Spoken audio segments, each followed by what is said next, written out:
पुष्पं वेद पुष्पवान् प्रजावान् पशुमान् भवति।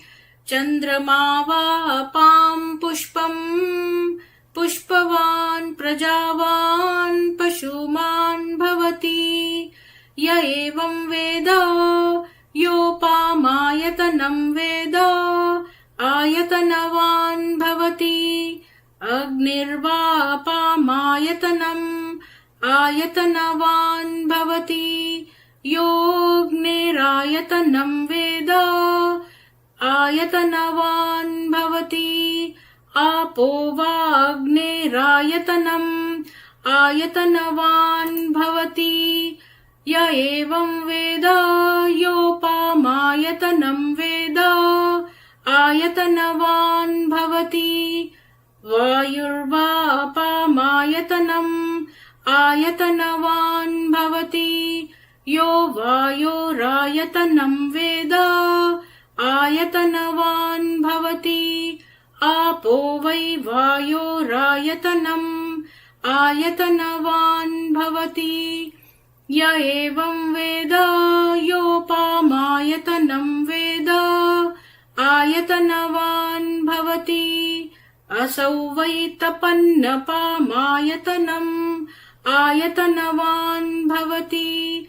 यो मुष्यतपत आयतनं वेद आयतनवान् भवति। आपो वा अमुष्यतपत आयतनम् आयतनवान् भवति। य एवं वेद योपामायतनं वेद आयतनवान् भवति।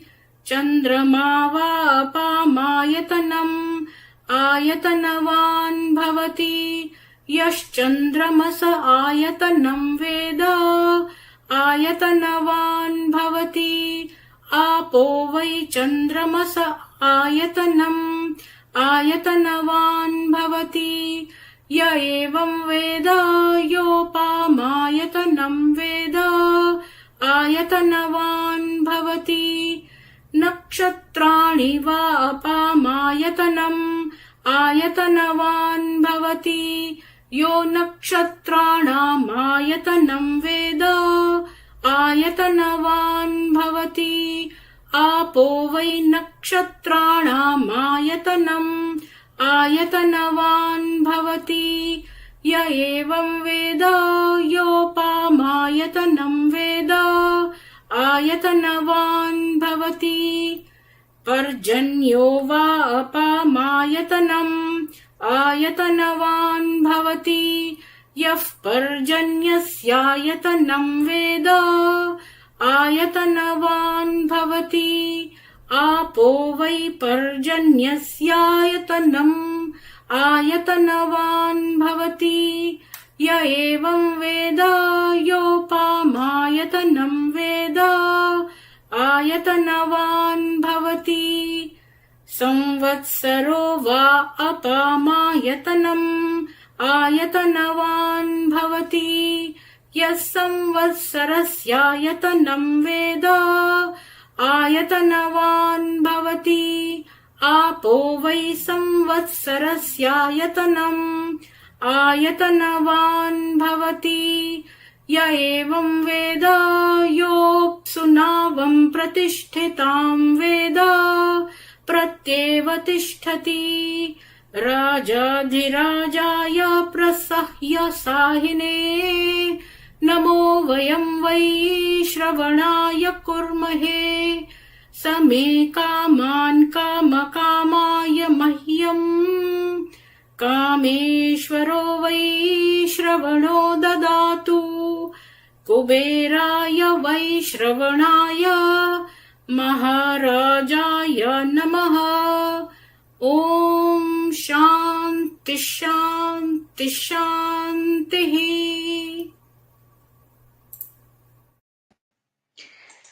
सभी को सुप्रभात और ओम नमो नारायण। आरती जी, जयस शॉर्ट्स जी, उर्मिला जी, शिवनंदन जी, उषा जी, उर्मिला जी, सरोज जी, आप सभी को बहुत बहुत साधुवाद। और आज हमारा जो टॉपिक है वो है ब्रह्म कुमारी मत खंडन। ये एक पुस्तक है जो डॉक्टर श्रीराम आर्या ने लिखी है। इसके 2 एपिसोड हम कर चुके हैं और हमने देखा कि ये लोग रट्टू तोते हैं, और ये कुछ चीज़ें रट लेती हैं। इनको बिल्कुल भी वेदों का ज्ञान नहीं है, ना संस्कृत ज्ञान से भी ये शून्य हैं। हमने इनका बहुत सारी भ्रांतियाँ जो हैं वो सिद्ध करी कि ईश्वर सर्वव्यापक ये नहीं मानती हैं। हमने उसको प्रूव किया। फर्स्ट एपिसोड में बेसिकली हमने वही किया। सेकंड एपिसोड में हमने देखा कि गर्भ का ज्ञान इनको नहीं है। ये सोचती हैं कि बहुत सारे जो कीड़े हैं, एक आँख बनाता है, एक नाक बनाता है, तो हमने उनका वो भी जो है वो करा। और ये जो शिव को बिंदु समान समझती हैं और वो बिंदु कभी-कभी नीचे उतर आता है, और मनुष्यों को तो कर्मों के हिसाब से सब कुछ होता है, ईश्वर कुछ नहीं करता है। ये सब हमने चीज़ें इनकी क्वेश्चन्स, और इनकी कई सारी जो पुस्तकें हैं, उनके भी क्वेश्चन्स हमने आंसर किए। परमात्मा कौन है? वो पुस्तक वाली, और भी 2-3 पुस्तकों हैं, उनके हमने क्वेश्चन्स देखे। और रचनाकार रचना जो है बाहर से करता है या अंदर से करता है, और इस तरह के हमने बहुत सारे जो है क्वेश्चंस देखे। अम, और शरीर रचना क्या क्रियाएं होती हैं, ये भी हमने देखा। और लेखराज जो है वो किस तरह बच्चियों को आलिंगन करता था, और इस तरह से ये लोग जो हैं वो इन्होंने बहुत पाखंड किया। 15-20 मतलब इनका कोई मजहब बहुत पुराना नहीं है। और तो हमने ये भी देखा कि जो जीवाणु हैं वो अपना रचना करते हैं। मधुमक्खी जैसे छत्ता बनाती है, चूहा बिल पैदा करता है, और मनुष्य मकान बनाता है, तो वो अपनी बुद्धि से बनाते हैं। लेकिन जो वृक्ष बीज के अंदर होता है, इस तरह से जो अंदर से रचना होती है वो ईश्वरीय होती है। और इनका जो राम आर्य जी कहते हैं कि इनका जो ईश्वर है ब्रह्म कुमारियों का, वो कोई त्रिमूर्ति शिव है जो कहीं आसमान में बैठा है, वो कोई पृथ्वी पे नहीं रहता है। अम, और वो ये भी कहते हैं कि लेखराज ने बुढ़ापे में वशीकरण वगैरह सीख के कई सारी विमेन को जो है वो अब्यूज किया। और तो उनको अपने साथ क्यों नहीं ले गया? उनको जो है वो ये कहता है कि मैं तुमको शांति धाम ले जाऊँगा, सुख की दुनिया में ले जाऊँगा, स्वर्ग और दिव्य गुणों से युक्त राज्य को दूँगा, जो इनके साप्ताहिक सत्संग में लिखा है कि मैं तुमको कलयुगी सृष्टि रूपी वैश्यालय से निकाल कर सतयुगी पावन सृष्टि शिवालय में ले जाने आया हूँ, मैं धर्मराज हूँ। और तो इस तरह की इसमें बहुत सारी किताबों में सतयुग में स्वर्गवासी कैसे बने, साप्ताहिक सत्संग, और भी कई पुस्तकों में इस तरह का इसने लिखा है। तो वैसे तो ये परमात्मा बनता था और अपने आप को ब्रह्मा कहता था, ब्रह्मा, शिव, विष्णु।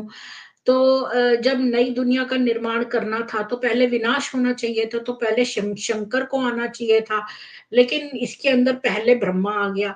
तो ये भी बड़ी अजीब बात है। और फिर ये अपनी चेलियों को अपने साथ क्यों नहीं ले गया? वो उनको रोता-पीटता क्यों छोड़ गया यहाँ पर? और इतनी जल्दी मर कैसे गया? ये कैसा ब्रह्मा है जो मर गया? और जो है अ, ये बड़ा चालाक था, और हमने इसका थोड़ा-सा हिस्ट्री भी जानी कि कैसे वो जो है सिंध पाकिस्तान से भागकर और यहाँ आया, और आबू में और यहाँ पर लोगों को झूठ बोलता रहा। और हमने ये भी देखा कि ये लोग कहते हैं कि विष्णु, और ये जो मैंने बताया अभी आपको कि 3 इस तरह की शेख चिल्ली की गप्पे हाँकते हैं ये। और ये कहते हैं ब्रह्म कुमारी जाने की प्रकृति के कार्य को परमात्मा का कार्य मानना जो है वो अज्ञानता है। और इस तरह की बातें। तो अब हमने उसका भी उत्तर देखा कि जो प्राकृतिक जो साकार चीज़ है, वो साकार चीज़ों का निर्माण नहीं कर सकती है, क्योंकि अगर कोई आटा है, तो वो अपने आप रोटी नहीं बन जाएगा। तो इस तरह से हमने कई सारे क्योंकि ये ईश्वर को एकदेशीय मानते हैं। फिर ये कहते हैं कि परमात्मा को मुख की भी आवश्यकता होती है क्योंकि वो जान दे सकें। तो ये भी बड़ी बात है बेवकूफ़ी की, क्योंकि योगी तो टेलीपैथी से ही दूसरे के दिमाग में बात डाल देते हैं, और ईश्वर की आवाज़ जो है वो हमारी अंतरात्मा में आती है, तो हमें भी तो पता चलता है ना अपनी अंतरात्मा में, तो हमें कैसे पता चलेगा? तो तो वो वो जो अंतरात्मा में हमें आवाज़ डाली, वो भी तो बिना आए, बिना मुख के डाली।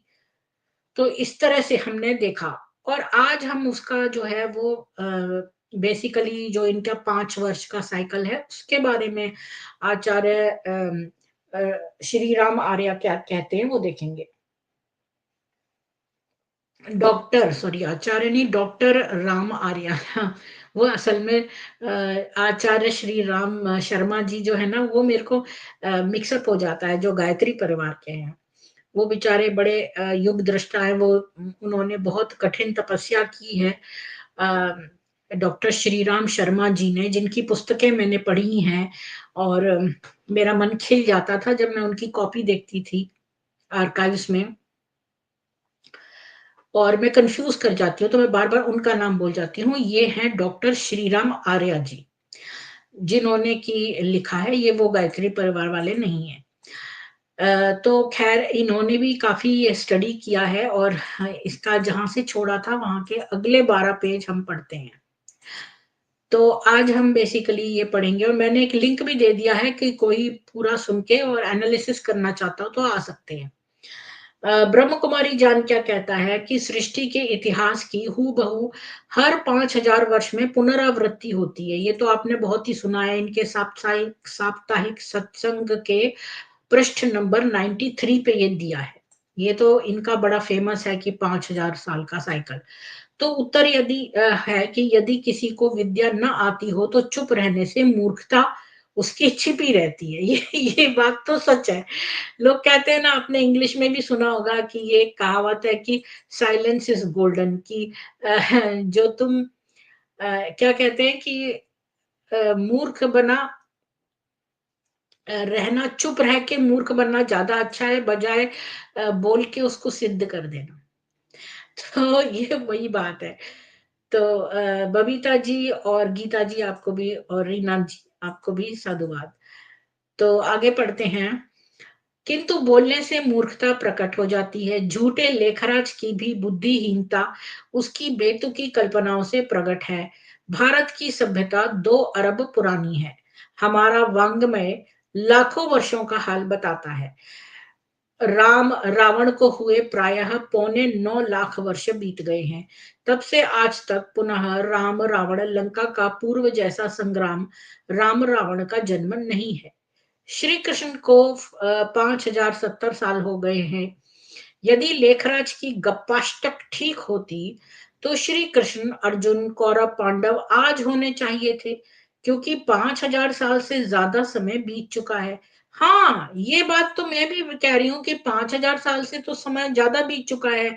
कृष्ण जी और ये राम जी और ये सब जो जो भी हमारी हिस्ट्री, ये लोग कहते हैं ना कि ड्रामा सेम रिपीट होता है, तो 5000 वर्ष तो हमारे ऑलरेडी बीत चुके हैं, तो ड्रामा कहाँ रिपीट हुआ?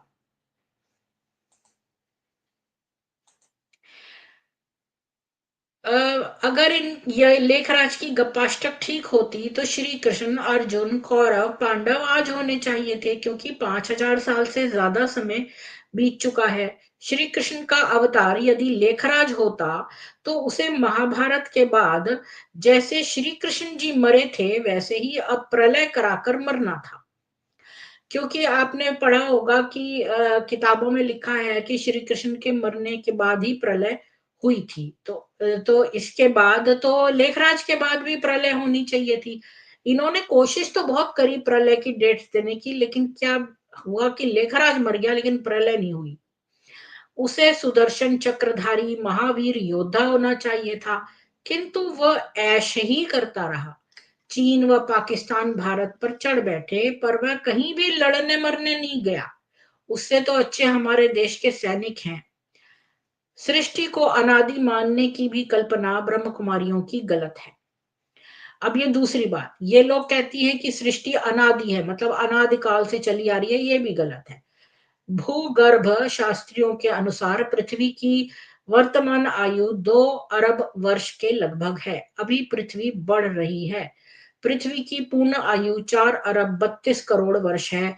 अभी इसे 2 अरब 34 करोड़ वर्ष और स्थिर रहना है। तो ये हमारे पास डाटा जो है वो साइंटिस्ट का डाटा है कि ये पृथ्वी की आयु बताते हैं। भारतीय ज्योतिर्विदों ने 4 अरब 32 करोड़ वर्ष को 14 मनवंतरों में बांटा है तथा 1 सहस्र चतुर्युगियों में उसे विभक्त किया है।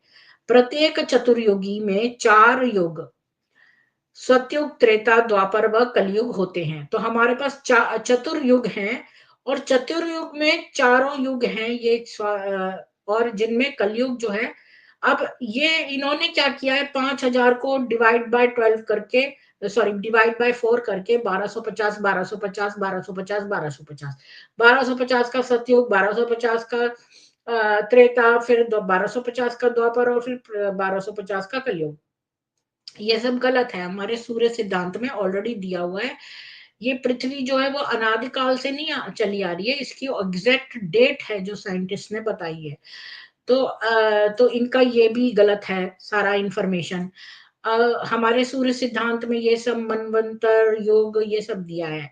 इस प्रकार इस पृथ्वी पर चारों युग एक एक हजार बार उसके स्थिति का काल में आते जाते हैं। उसके बाद पृथ्वी की पूर्ण प्रलय हो जाती है। इस समय सृष्टि संवत, ये एक संख्या है बड़ी सी लिखी हुई, ये इसमें चल रहा है।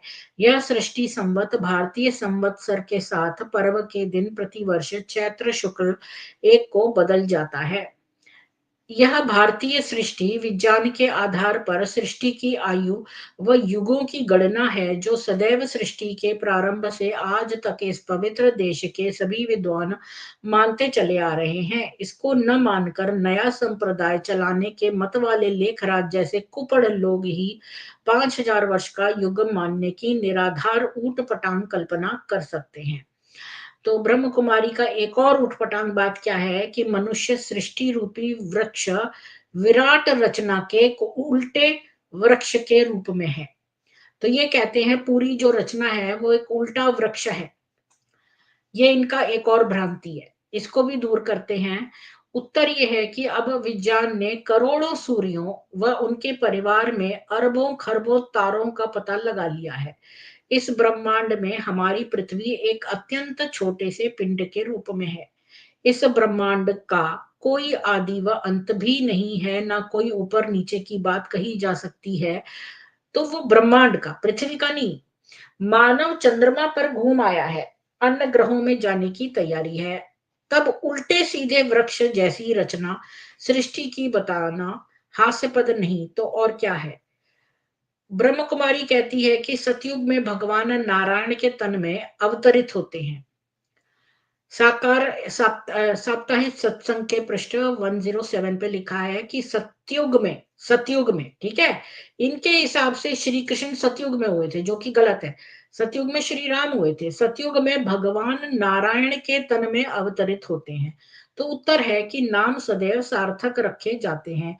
नारायण का अर्थ नार, जल, अयन, जिसमें निवास हो, अर्थात नारायण का अर्थ है जल में रहने वाले मगरमच्छ, केकड़े आदि। तब तुम्हारा क्या, परमात्मा मछली बना था जिसे मांस भक्षी खा गए होंगे तुम। कल्पना तो ठीक किया करो, गप ठोंकने की भी अकल चाहिए, तुम्हें तो अकल से भी दुश्मनी है। तो बात यह है कि देखिए नारायण का अर्थ क्या है, ये हमारे वेदों में साफ साफ दिया है। आयन का मतलब जो है वो होता है घर, निवास। और नार मतलब जो नरों की भलाई करने वाला है। तो नर की भलाई, अब यहाँ पर जो डॉक्टर श्री राम आर्य हैं, उन्होंने पूरी अच्छी डेफिनेशन नहीं दी है जो हमारे वेदों में दी हुई है ऑलरेडी। तो मैं आपको एक सेकेंड, मैं आपको उसका रेफरेंस भी दे देती हूँ। बिना रेफरेंस के तो मैं कोई बात ही नहीं करती, मुझे एक सेकंड लगेगा निकालने में।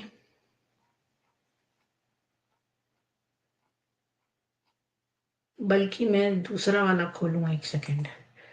वो ऑलरेडी मैंने सॉर्ट किया हुआ है। तो 1 मिनट, एन से देखती हूँ।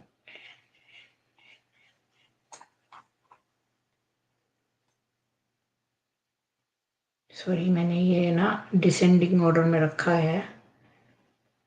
1 मिनट देना।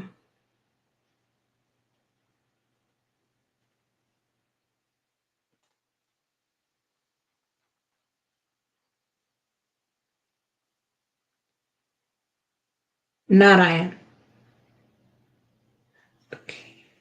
दुखी नर समूह नार का आयन शरण बनता हूँ, नारायण बनो।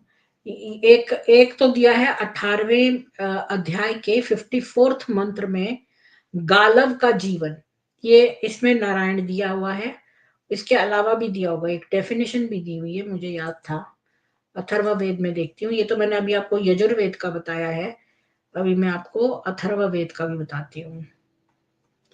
मतलब अथर्ववेद में भी एक बार देखती हूँ, एक जगह मैंने डेफिनेशन देखी हुई है, 1 सेकंड लगेगा।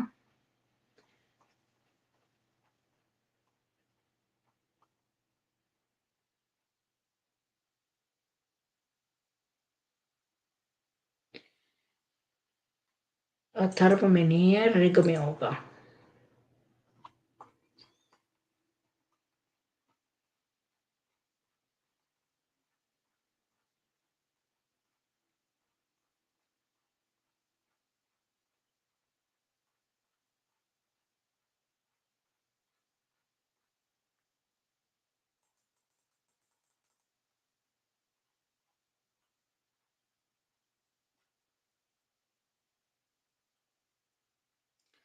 नहीं, मेरे हिसाब से फिर वो यजुर्वेद ही है, उसी में लग रहा है कि वही वाला है। पता नहीं, मुझे ऐसा ख्याल था कि एक जगह और भी दिया है, 2 जगह दिया है नारायण।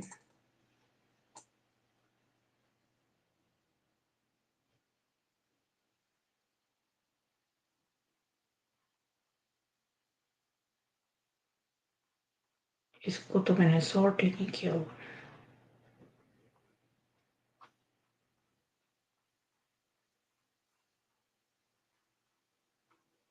यही है यजुर्वेद वाला जो मैंने बताया था, नारायण। नारायण मतलब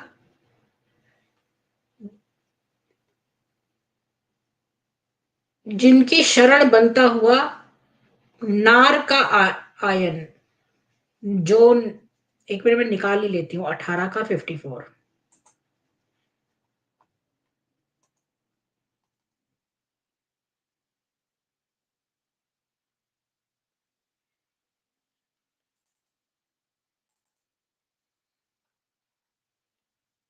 यजुर्वेद, 1 सेकंड में आपको, 18 का 54।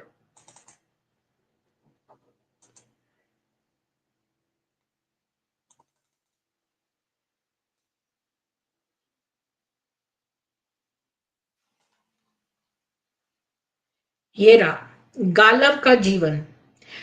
तो हे प्रभु की ओर चलने वाले और प्रभु का ही छोटा रूप बनने वाले गालव, तू प्रकाश का शिखर है। अब देखो यहाँ पर मैंने लिखा है, दुखी पुरुषों के दुख का हरण करने के कारण उस दुखी नर समूह नार का अयन यानी शरण बनता हुआ तू नारायण हो जाता है। तो नारायण मतलब जो दुखी नर के समूह का हरण करने वाला, जो शरण बनता है, वो नारायण हो जाता है। यहाँ पर मैंने आपको दिखा दिया है, और इसका आप नोट भी कर लीजिए, यजुर्वेद का 18वें का 54वां मंत्र है ये। ठीक है, तो ये है नारायण का अर्थ। और जिसको नहीं जिसको दोबारा से देखना है, मैं उसको ना 1 सेकंड में ये यहाँ कमेंट सेक्शन में कॉपी करके लिख देती हूँ। 1 मिनट।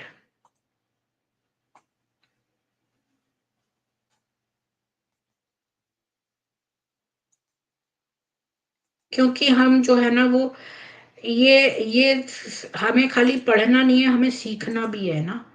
तो अगर हम इसको ठीक से करेंगे तो हो जाएगा। मैंने निकाल लिया है और मैं यहाँ पर आपको नारायण का अर्थ भी दे देती हूँ।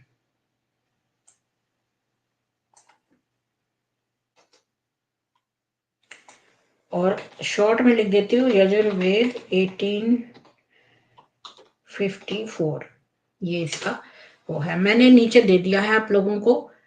ये देखिए, ये है दुखी पुरुषों के दुख का हरण करने के कारण उस दुखी नर समूह नार का अयन यानी शरण बनता हुआ तू नारायण हो जाता है। किसके लिए बोल रहे हैं कि कौन नारायण हो जाता है?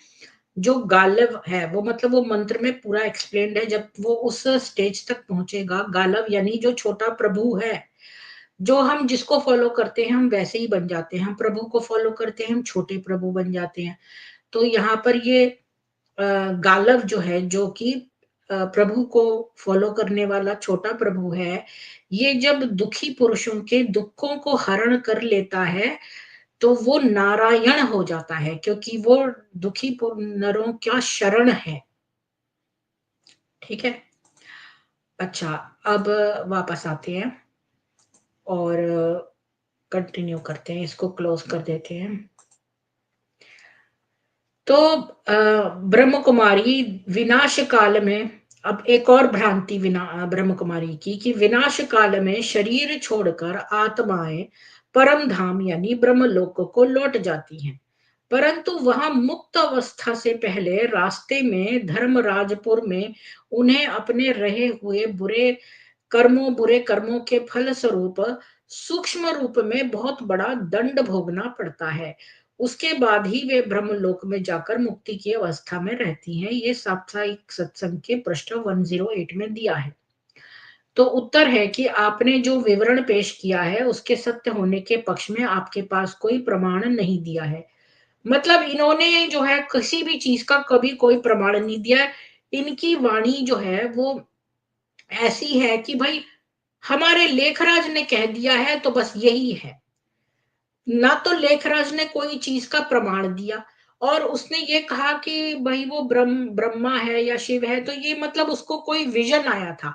एरिक ने मुझसे बोला कि भाई उसको कोई विजन आया था। तो ऐसे तो बहुत लोगों को बहुत विजन आते हैं, तो वो क्यों नहीं अपने आप को क्लेम करते कि भाई हम ब्रह्मा है या हम ये हैं। और तीन तीन उस समय लोग क्लेम कर रहे थे। लेखराज जिस समय क्लेम कर रहा था वो कृष्ण है, तो उस समय बाकी और दो लोग भी थे जो क्लेम कर रहे थे कि वो भी हैं।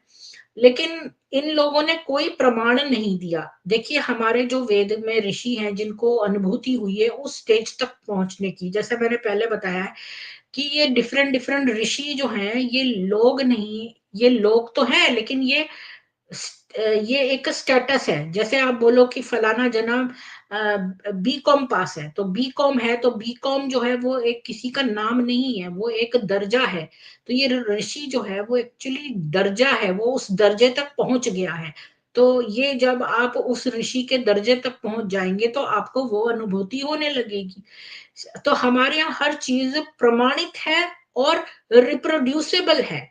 मतलब न्याय शास्त्र में एक चीज होती है कि प्रमाण ऐसा होना चाहिए जो रिप्रोड्यूसेबल हो, यानी कि मैं उन चीजों को फुलफिल करूं तो जो मुझे विजन हुआ है, जब आप वो करें तो आप उस लेवल तक आने के बाद आपको सेम विजन होना चाहिए जो मुझे हुआ था, तभी तो हम उसको प्रमाण मानेंगे। खाली मेरे कह देने से तो प्रमाण नहीं हो जाएगा ना। आपके साथ सतीश जी भी वही करें, बबीता जी भी वही करें, लीना बहन भी वही करें, सबको वही अनुभूति हो जो क्लेमेंट कह रहा है, तभी तो प्रमाण माना जाएगा जब वो रिप्रोड्यूसेबल होगा।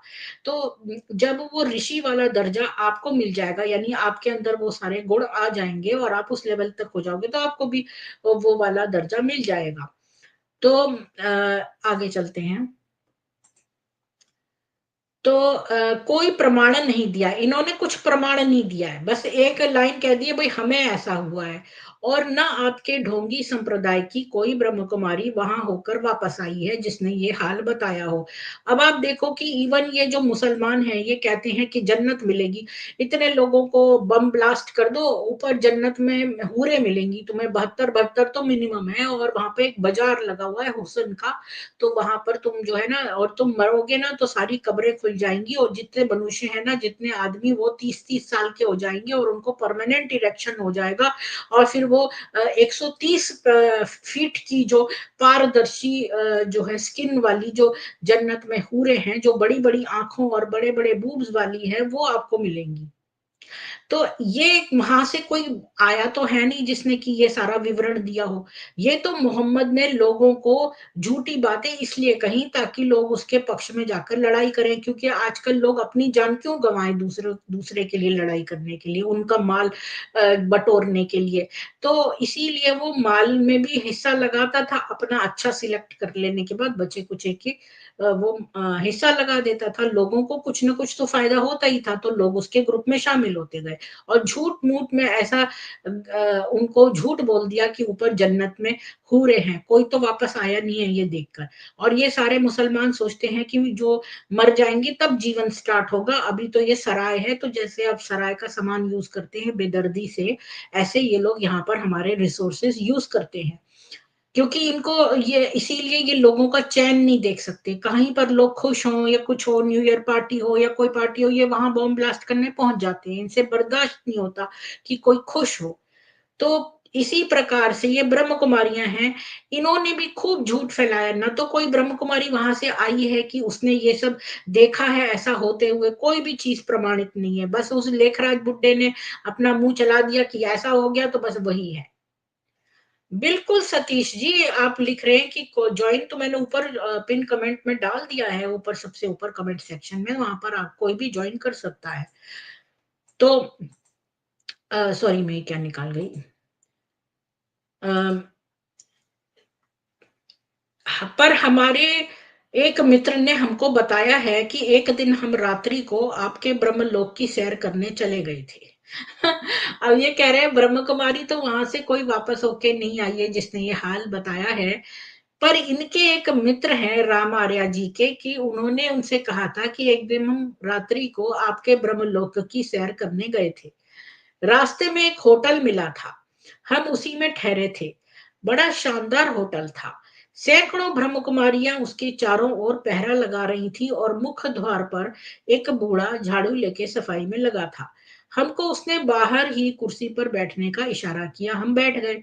फिर वह बूढ़ा हमारे लिए पानी लाया और हमारे उसने स्वयं पैर धोए। उसने हाथ मुंह धोया और मार्ग की थकावट मिटाई। उसके बाद वह हमें होटल के अंदर ले गया। बड़ा सुंदर दृश्य था। पलंग व आराम कुर्सियां पड़ी हुई थी, बिजली के पंखे लगे थे, इत्रों की सुगंध आ रही थी जो काम वासना को जागृत कर देती थी। हम एक पलंग पर लेट गए। बूढ़े ने अंदर जाकर इशारा किया तो लगभग 50 सुंदर स्त्रियां हमारे पास आ गईं। वे सभी परम सुंदरी मोहक अप्सराएं जैसी थीं। सभी की आंखों में काजल लगा था। सभी श्वेत धोती पहने थीं। कोई कोई चश्मा भी लगाए थी। उनकी बोलचाल, रहन-सहन, चाल-ढाल सभी अत्यंत मोहक थी। वे हमारे सामने खड़ी हो गई और हमसे बोली, बताइए हम आपकी क्या सेवा करें? आप हमारे अतिथि हैं। उनको देखकर हम बहुत ही प्रभावित हुए। वे सभी हमसे आँखें लड़ाने लगीं। एकटक होकर हमारी आँखों में आँखें मिलाने लगीं। उनकी मुस्कुराहट अत्यंत मोहक थी। उनमें से एक अंदर से अत्यंत स्वादिष्ट चाय, बिस्कुट लेकर आई और हमारे सामने मेज पर रख दी। शराब की बोतल भी हमें दी। हमने चाय पी व बिस्किट खाए। शराब भी पी। एक स्त्री अंडे की प्लेट भी लाई पर हमने उसे नहीं लिया क्योंकि हम शाकाहारी हैं। इसके बाद हम आराम करने को लेट गए। वे परियां हमारे पैर दबाने लगी, कोई हमारे सर पर हाथ फेरने लगी। बिजली बंद कर दी गई। उसके बाद क्या हुआ वह हम नहीं बताएंगे क्योंकि आप हमारे चरित्र पर आक्षेप करेंगे। हम उस वक्त मस्ती में चूर थे जब हम तफरीह कर चुके तो वही बूढ़ा हमारे पास आया और बोला कि श्रीमान, यह विश्राम स्थान मेरा ही अपना स्थान है। ब्रह्मलोक को जाने वालों की सेवा यहाँ किया करता हूँ। इसी स्थान का नाम धर्मराजपुरी रख छोड़ा है। भारत से ब्रह्मलोक जाने वालों की सेवा करना मेरा धर्म बन गया है। मैंने उससे पूछा, आपका शुभ नाम क्या है और ये देव परियां कौन हैं? तो बूढ़े ने बताया कि मेरा नाम दादा लेखराज कृपलानी है। मैं पहले सिंध प्रांत में भारत में रहता था, बड़ा मालदार था। मैंने कराची में ओम मंडली खोली, केवल युवती सुंदर स्त्रियों को योग सिखाता था। सरकार ने उसे बंद करवा दिया, तो फिर मैंने आबू पर्वत पर ब्रह्म कुमारी मत चलाया। जो ब्रह्म कुमारियां मेरी शिक्षा शिष्याएं मुझसे पहले मर गई थी, वह अब मर जाती हैं, उन्हें मैं यहाँ बुला लेता हूँ। सब प्रकार से ऐशो आराम की जिंदगी बिताता हूँ। मुझे भारत से प्रेम रहा है, अतः वहां से जो भी लोग इधर सैर सपाटे को आते हैं, उनकी चाय व शराब आदि जैसी उनकी रुचि हो, खिदमत किया करता हूँ और अपना जीवन सफल करता हूँ। ये ब्रह्म कुमारियां भी उनकी रुचि के अनुसार सेवा करती हैं। हाँ, यहाँ पर मृत्यु लोक जैसा नियम नहीं है। यहाँ पाप पुण्य कुछ नहीं लगता है। जिसकी जैसी भी इच्छा हो उससे सेवा ले सकता है और जब तक चाहे यहाँ हमारे इस ब्रह्म कुमारी होटल में रह सकता है। मैं अतिथियों के चरण अपने हाथों से धोता हूँ, उनके बिस्तर बिछाता हूँ, उनका आने पर स्वागत करता हूँ तथा विदाई देता हूँ। आपको यहाँ सभी आराम मिलेगा, खूब ऐशो आराम के साथ रहें। अब आपको आगे ब्रह्मलोक जाने की आवश्यकता आने की आवश्यकता नहीं है, क्योंकि अमेरिका के लाखों टन वजनी तेज गति के मंगल लोक जाने वाले रॉकेट ने स्वर्ग तथा ब्रह्मलोक दोनों को नष्ट कर डाला है। उसकी टक्कर से ब्रह्मा विष्णु महादेव सहस्रों देवता नष्ट हो गए। उसके बाद उसने ऊपर जाकर ब्रह्मलोक को ध्वस्त कर दिया। त्रिमूर्ति शिव बाबा खाना शिव भगवान खाना खा पी कर सो रहे थे। कम बखत रॉकेट ने उसका भी पेट फाड़ डाला। लाखों मुक्त आत्माएं मरकर खाक में मिल गईं। वहां उनकी पत्नियों व बच्चों का रोना पीटना सुनकर मेरा भी दिमाग खराब हो गया था। बहुत दिनों तक मैं विक्षिप्त सा रहा। अब कुछ ठीक होने पर मैंने यहीं पर मार्ग में होटल खोल रखा है। आप जैसे शौकीन आने वाले लोगों के चरण धोता व अपना जीवन सफल करता हूँ। ये बिस्किट और अंडे मैं पाकिस्तान से मंगा लेता हूँ। यह शराब मैं फ्रांस से मंगाता हूँ। आपकी सेवा में कोई त्रुटि रही हो तो क्षमा करें। जो भी दान देना चाहे वह यहाँ दान पात्र में डाल दे। यहाँ का सारा खर्चा आप जैसे दानियों के बल पर ही चलाता हूँ। यदि आपका विवाह न हुआ हो और इन सुंदर युवतियों में से कोई आप पसंद करें तो आप साथ ले जा सकेंगे। मैं सहर्ष आपको उसे दे दूंगा। बूढ़े की बात सुनकर मुझे बड़ा आनंद आया। जब तक मैं वहां रहा, इतना मजा आया कि भारत व पाकिस्तान की कौन कहे पेरिस के किसी होटल में नहीं आएगा। क्योंकि मुझे प्रातः अपने काम पर जाना था, अतः मैं इच्छा होते हुए भी वहां अधिक नहीं ठहर सका। रात बीत चुकी थी, दिन की निकासी का समय था। मैं उस बूढ़े से विदाई लेकर वापस अपने स्थान को चला आया। इधर घड़ी ने 4 का घंटा बजा दिया। मेरी आंख खुल गई और पलंग छोड़कर मैं उठ बैठा। वास्तव में ब्रह्मलोक के मार्ग में न तो कोई मारपीट या दंड का स्थान है, न वहां कोई धर्मराज रहता है। लेखराज को ही ब्रह्म कुमारियां धर्मराज बता देती हैं। वह भी बेचारा होटल चलाता है। अतः किसी को भी ब्रह्मलोक जाने की बात नहीं सोचनी चाहिए। अपने मित्र की बात हमें कुछ अटपटी तो लगी, किंतु हमने उसे एकदम मिथ्या नहीं मान सकते थे, क्योंकि इनके कथनानुसार वे स्वयं वहां का हाल देखकर आए हैं। अतः ब्रह्म कुमारियों के मार्ग में दंड मिलने की बात कहना सर्वथा मिथ्या है। लेखराज ने भी कहा था कि याद रखो, मैं धर्मराज भी हूं। साहिक सत्संग पृष्ठ 199। अब ये बताइए कि ये कहते हैं कि विजन जो है वो सत्य होते हैं, तो ये जो इनके श्री राम आर्या जी के जो मित्र ब्रह्मलोक होकर आया और लेखराज के होटल में ठहरा, उसका विजन आप सब लोगों को कैसा लगा? मुझे आप लोगों से फीडबैक चाहिए।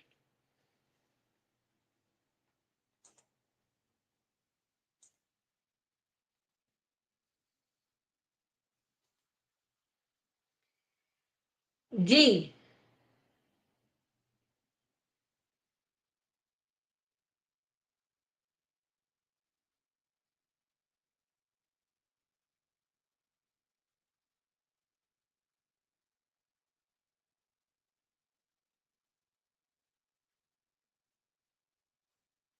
तो आप लोगों को बहुत अच्छा लगा, धन्यवाद अनमोल जी, इंदिरा जी, उर्मिला जी, आप लोगों ने फीडबैक दिया, बबीता जी। जी, तो ये लोग तो कहते हैं भई विज़न आया, ऐसे तो किसी को भी विज़न आ सकता है, तो ये मुझे बड़ा सही लगा इसका विज़न। ये तो मैंने सोचा ही नहीं था कि लेखराज का होटल है वहाँ पर और ये वो झाड़ू लगा रहा है बुड्ढा और सबको जो है वहाँ पर कोई भी काजल लगी हुई है, सफ़ेद वस्त्र धारिणियाँ जो हैं वो प्रोवाइड हो रही हैं और शिव जी का तो देहांत हो गया है, क्योंकि यही शिव है, यही विष्णु भी है, वो त्रिलोकपुरी सब ध्वस्त हो गया है क्योंकि सब कुछ लेखराज ही है और धर्मराज भी लेखराज है। तो वहाँ पर जो है वो कोई न्याय-व्याय कुछ नहीं होता है, तो वो धर्मराज तो वही है। बिल्कुल, बिल्कुल। तो सब कुछ यही है। वाह! ये तो मैंने सोचा ही नहीं था। वाह, वाह, वाह!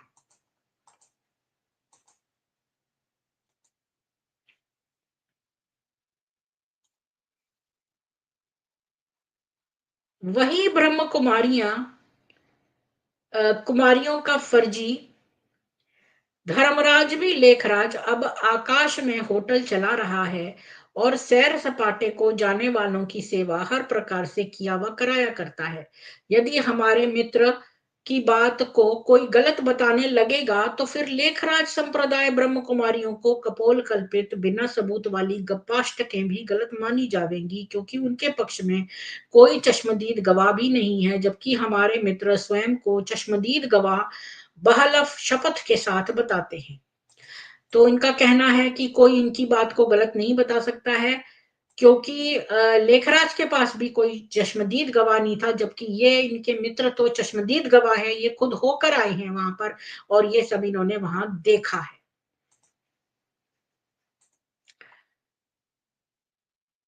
अम, ब्रह्म कुमारी कहती है, अब इसका अगला सुनिए, इनका अज्ञान, यह सृष्टि अनादि है, क्योंकि जब यह मनुष्य सृष्टि रूपी वृक्ष पुराना होकर जड़ीभूत हो जाता है, जब परमात्मा उसका विनाश करने से पहले नई सृष्टि की कलम लगा देते हैं और इसका पूर्ण विनाश कभी नहीं होता है। अम, साप्ताहिक, ये क्या है, आ और सा, कोई इनकी किताब है, साकार सत्संग होगा कुछ, साप्ताहिक सत्संग का पृष्ठ 108। तो उत्तर यह है कि प्राणी सृष्टि को चालू रखना नारियों का काम होता है। तो जब अब ब्रह्म कुमारी संप्रदाय की मान्यतानुसार सृष्टि प्रलय में सन 70 से आगे केवल 6 साल शेष हैं, तो बतावें कि आगे मानवीय सृष्टि कायम रखने के लिए कितनी ब्रह्म कुमारियों में दादा लेखराज कलम लगा गए हैं अथवा ब्रह्म कुमारों ने कलम उनमें लगा दी है। अब कलम लगाने का मतलब ये है कि ये कहते हैं ना कि ये जो संसार है ये वृक्ष है, उल्टा वृक्ष है। तो भाई ग्राफ्टिंग, जिसको आप इंग्लिश में ग्राफ्टिंग कहते हैं, जैसे आप गुलाब की टहनी काट के दूसरे पर लगा देते हैं तो उसका पेड़ उगाता है। तो कितनों पर, कितनी ब्रह्म कुमारियों पर ये ग्राफ्टिंग हो चुकी है लेखराज द्वारा,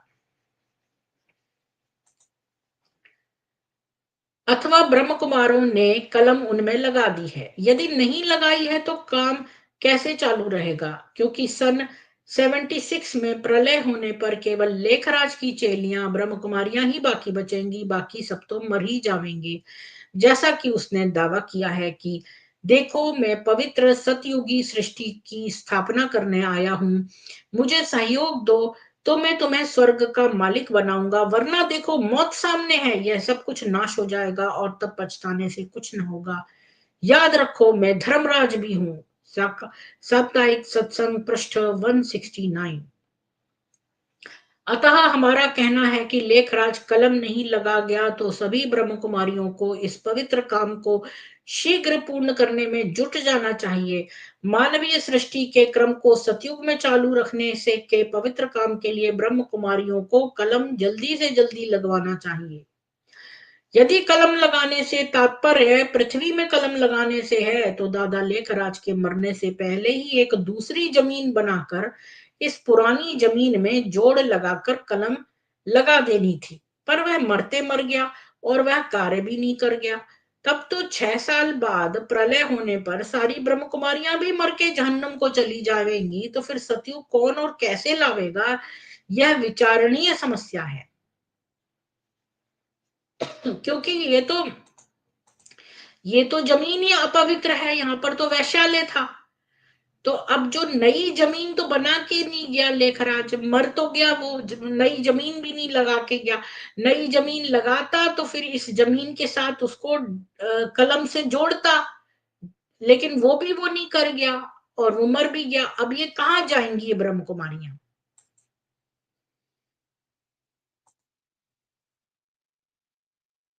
ब्रह्म कुमारी क्या कहती है? हर एक आत्मा में उसका पार्ट अव्यक्त रूप से समाया हुआ है और इस अनादि तथा पुनरावृत होने वाले नाटक में वह हर 5,000 वर्ष के बाद फिर अपना पाठ हूबहू अदा करता है। साप्ताहिक सत्संग पृष्ठ 111। देखिए, जो सब पार्ट अगर वैसे ही वैसे ही चल रहे हैं तो फिर सृष्टि करने का लाभ ही क्या है?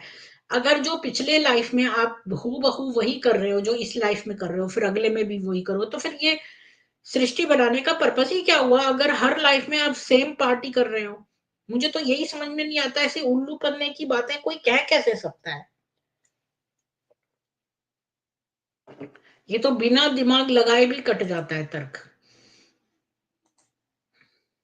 उत्तर यह है कि यह भी चंडू खाने की एक गल्प है कि भारत में ही चंडू खाने की गप।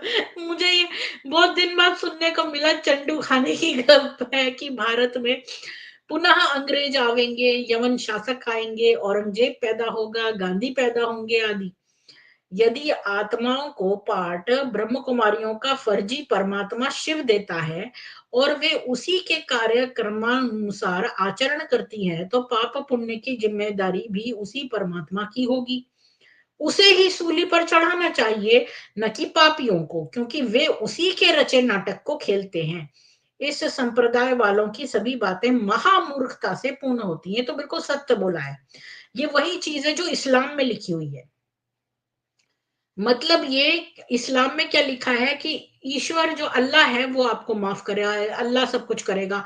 मतलब आप अपने दिमाग से कुछ नहीं करते हैं, अल्लाह आपके दिमाग में डालता है। तो ये भी ब्रह्म कुमारियां कहती हैं, अब इनका लॉजिक सुनो कितना बेवकूफी का है। ये कहते हैं कि जो पिछले आपके जन्म में हुआ वही वही इसमें होगा, वही अगले में होगा, और ये सारा नाटक जो है वो शिव खेल रहे हैं। हर वो इसके रचयिता हैं। ऐसे स्टूपिड नाटक के जो आपके लाइफ में अगर ड्रामा हो रहा है या रेप हो रहा है या कुछ और हो रहा है, वो सारा नाटक शिवजी ने लिखा है। और वो हर सृष्टि में रिपीट सेम सेम होता है। बताओ ऐसी बेवकूफी की बात, मतलब जिसके आदमी के दिमाग में टट्टी भरी हो वो भी ऐसी बात ना बोले। मतलब इस कदर बेवकूफी की बात है ये कि शिवजी ने ये नाटक रचा और हर सृष्टि में वो वही वही बोलते जा रहे हैं, वही वही करवाते जा रहे हैं। मतलब शिवजी इतने इनएफिशिएंट हैं। और फिर इसका मतलब तो फिर हम पापी हुए ही नहीं। अभी बताओ कि जब सारा नाटक शिवजी ने लिखा है तो फिर हमारा क्या इसमें रोल है? फिर इसका मतलब तो नाटक के हिसाब से हो रहा है तो उसमें तो डायरेक्टर ही जिसने नाटक लिखा है और वही पाप करवा रहा है तुमसे, तो फिर तुम कैसे जिम्मेवार हुए पाप करने के? फिर तो जिसने नाटक लिखा है वही पापी हुआ ना। तो फिर जो जो जिसने नाटक लिखा है यानी इनका जो फेक शिव है, तो फिर वही है पापी। क्योंकि फिर हमारी तो ये इच्छा ही नहीं है, फिर तो वो वही अब हमसे करवा रहा है। क्योंकि वे उसी के रचे नाटक को खेलते हैं। उस संप्रदाय वालों की सभी बातें महामूर्खता से पूर्ण होती हैं। अगली बेवकूफी इनकी सुनो। ब्रह्म कुमारी आम की गुठली से मिर्च पैदा नहीं हो सकती। ठीक इसी प्रकार हर एक योनि की भी आत्माएं अलग अलग होती हैं। मनुष्य योनि की आत्माएं पशु पक्षी योनि में नहीं जा सकती। साप्ताहिक सत्संग पृष्ठ 125। तो उत्तर है, जो परमात्मा इन विभिन्न प्रकार के बीजों को बनाता है, उनमें जिस प्रकार के तत्वों को रखता है अथवा बीज जिन वृक्षों से होते हैं, उनमें जो तत्व मूल वृक्ष से आते हैं, विकसित होने पर ये बीज तदनुकूल ही वृक्ष पैदा करते हैं। अब जो उसको समझ में ना आया हो इतना, तो वो कह रहे हैं आम का पेड़ आम पैदा करता है, नीम का पेड़ नीम, और चीकू का पेड़ चीकू। ठीक है ना? इसका मतलब तदनुकूल ही वृक्ष पैदा होते हैं, किंतु जीवात्मा किन्हीं भौतिक तत्वों से निर्मित न होने से स्वरूप में विभिन्न नहीं होती। मतलब आत्मा में फर्क नहीं होता। आत्मा किसी तत्व से नहीं बनी हुई है। आत्मा जो है आत्मा है। अतः जीवात्मा के कर्मानुसार विभिन्न योनियों में कर्म फल भोगने को जाने का सिद्धांत ही सत्य है, न कि आपकी अनर्गल कल्पना। तो यहाँ पर ऐसा नहीं है कि फलाने की आत्मा जो है वो पशु आत्मा है। आत्मा आत्मा है। आर्या राम आर्या जी के उससे आत्मा आत्मा है। तो वो कोई जैसे पेड़ के अंदर, जैसे पेड़ में उसका बीज मूल होता है, जैसा बीज होगा वैसे ही आत्मा होगी। तो ये आत्मा मतलब जैसा बीज होगा वैसे ही वृक्ष होगा। तो जैसा आम का बीज है तो उससे आम का वृक्ष होगा। लेकिन जो ये योनियां है, पशु योनि मनुष्य योनि, इनमें जो है राम आर्य जी कहते हैं कि आत्मा किसी चीज से नहीं बनी हुई है, वो आत्मा है। तो वो किसी भी उसमें जा सकती है। तो उसमें कोई जेंडर नहीं है आत्मा में, ना ही उसमें कोई वो स्वरूप है उसका कि भाई ये कि भाई ये इसमें जाएगी, मतलब ये पशु की है, ये मनुष्य की है, जो भी। तो इसलिए ये कि ये मनुष्य मनुष्य बनेगा और पशु पशु भी बनेगा, ये बिल्कुल ही गलत है, इनका जो लॉजिक है। अब ये एक और बात कहते हैं कि एक युग 5000 वर्ष का होता है, जिसमें सतयुग, त्रेता, द्वापर, कलयुग, ये चारों युग 1250 वर्ष के होते हैं, क्योंकि इन्होंने सीधे सीधे 5000 को 4 से डिवाइड कर दिया। इन चारों में प्रत्येक मनुष्य आत्मा को कुल 84 बार जन्म लेना पड़ता है। कलयुग के अंतिम जन्म के समय प्रलय हो जाती है और परमात्मा ब्रह्मा के रूप में आ जाते हैं। वह सतयुगी सृष्टि प्रारंभ करते हैं।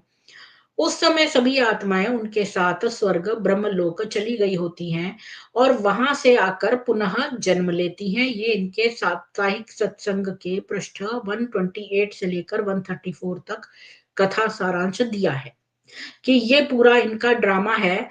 इन्होंने कहा कि पहली बात तो 5000 डिवाइडेड बाय 4, 1250 ईयर्स का ये चारों युग हैं। 1250, 1250, 1250, 1250। जब ये सारा खत्म होने लगता है तो ब्रह्मा जी आ जाते हैं और वो फिर मतलब सब जो है नई दुनिया का वो कर लेते हैं। ये वाली दुनिया जो है वो समाप्त हो जाती है और सतयुगी सृष्टि प्रारंभ हो जाती है, और जितनी भी आत्माएं हैं वो सारी ब्रह्मलोक चली जाती हैं और वहां जाके वो दोबारा जन्म ले लेती हैं, और एक युग में जो है 84 टाइम्स जन्म होता है। सतीश जी, मैंने ऊपर ऑलरेडी लिंक दिया हुआ है। मैंने आपको ऊपर लिंक दिया हुआ है सब लोगों को, तो आप कभी भी आ सकते हैं।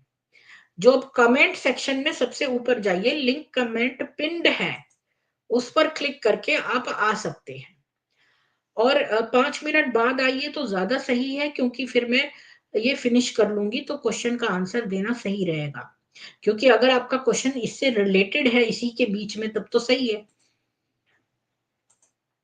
तो उत्तर यह है कि तुमने जो ऊटपटांग कल्पना युगों की कर रखी है, उसकी पुष्टि में कोई प्रमाण तुम नहीं दे सकती हो। इनके पास कोई भी एविडेंस नहीं है कि हर युग जो है वो 5000 वर्ष का है। ऐसी कल्पनाएं तो शेख चिल्ली लोग ही किया करते हैं। भारतीय सत्य साहित्य के वेद, उपनिषद, ब्राह्मण ग्रंथ, ज्योतिष के गणित शास्त्र के सूर्य सिद्धांत आदि विश्व मान्य सत्य ग्रंथों में से किसी भी ग्रंथ के प्रमाण से तुम्हारी कल्पना का समर्थन नहीं होता है, क्योंकि हमारा जो सूर्य सिद्धांत है वो ये ज्योतिष के जितने भी वो सबसे मैचिंग है और उसमें सारी जो गणनाएँ हैं, गणित की वो सब सही हैं और ये चारों युग इक्वल टाइम के नहीं होते हैं। तो के अनुसार इस पृथ्वी की आयु की जो गणना है, वही वर्तमान विश्व के श्रेष्ठतम वैज्ञानिकों ने भी अपनी यूरेनियम की उत्पत्ति की खोज के आधार पर सिद्ध की है। यानी हमारा जो ज्ञान है, वो वैज्ञानिक भी मानते हैं, वो उनसे समर्थन रखता है। तुम्हारा लेखराज तो बेपढ़ा-लिखा हर समय औरतों के चक्कर में फँसा रहने वाला व्यक्ति था, जो ऊट-पटांग कल्पना कर कर के तुम जैसी अबोध औरतों को बहकाया करता था। इनका अगला पॉइंट है, ब्रह्म कुमारी कहती है, हमारे धर्म का वास्तविक नाम है आदि सनातन देवी देवता धर्म। तो ये इन्होंने अपने धर्म का नाम ये दिया है, चूँकि हम सनातन धर्म में हैं और ये अपने आप को अलग कल्ट है इनका, तो इन्होंने अपने नाम ही चेंज करके ये बोल दिया है कि ये आदि सनातन देवी देवता धर्म है। साप्ताहिक सत्संग के पृष्ठ 136 पे दिया है। और इसका उत्तर ये है कि यह मिथ्या नाम ही तुम्हारे संप्रदाय के ढकोसला होने का प्रमाण है।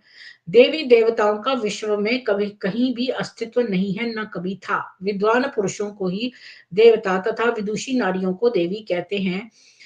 यहाँ पर विद्वान और विदुषी की जगह दिव्य, क्योंकि ये जो देवी और देवता होते हैं, मैं सबको बता दूं कि देवी और देवता का मतलब होता है,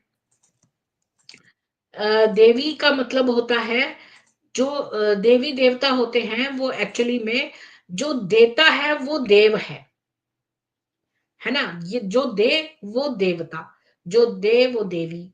तो जो ये देवी देवता है 33 कोटि, कोटि मीन्स टाइप्स। तो इसमें कितने आदित्य हैं, 12 आदित्य हैं, इतने वसु हैं, इतने ये है ना?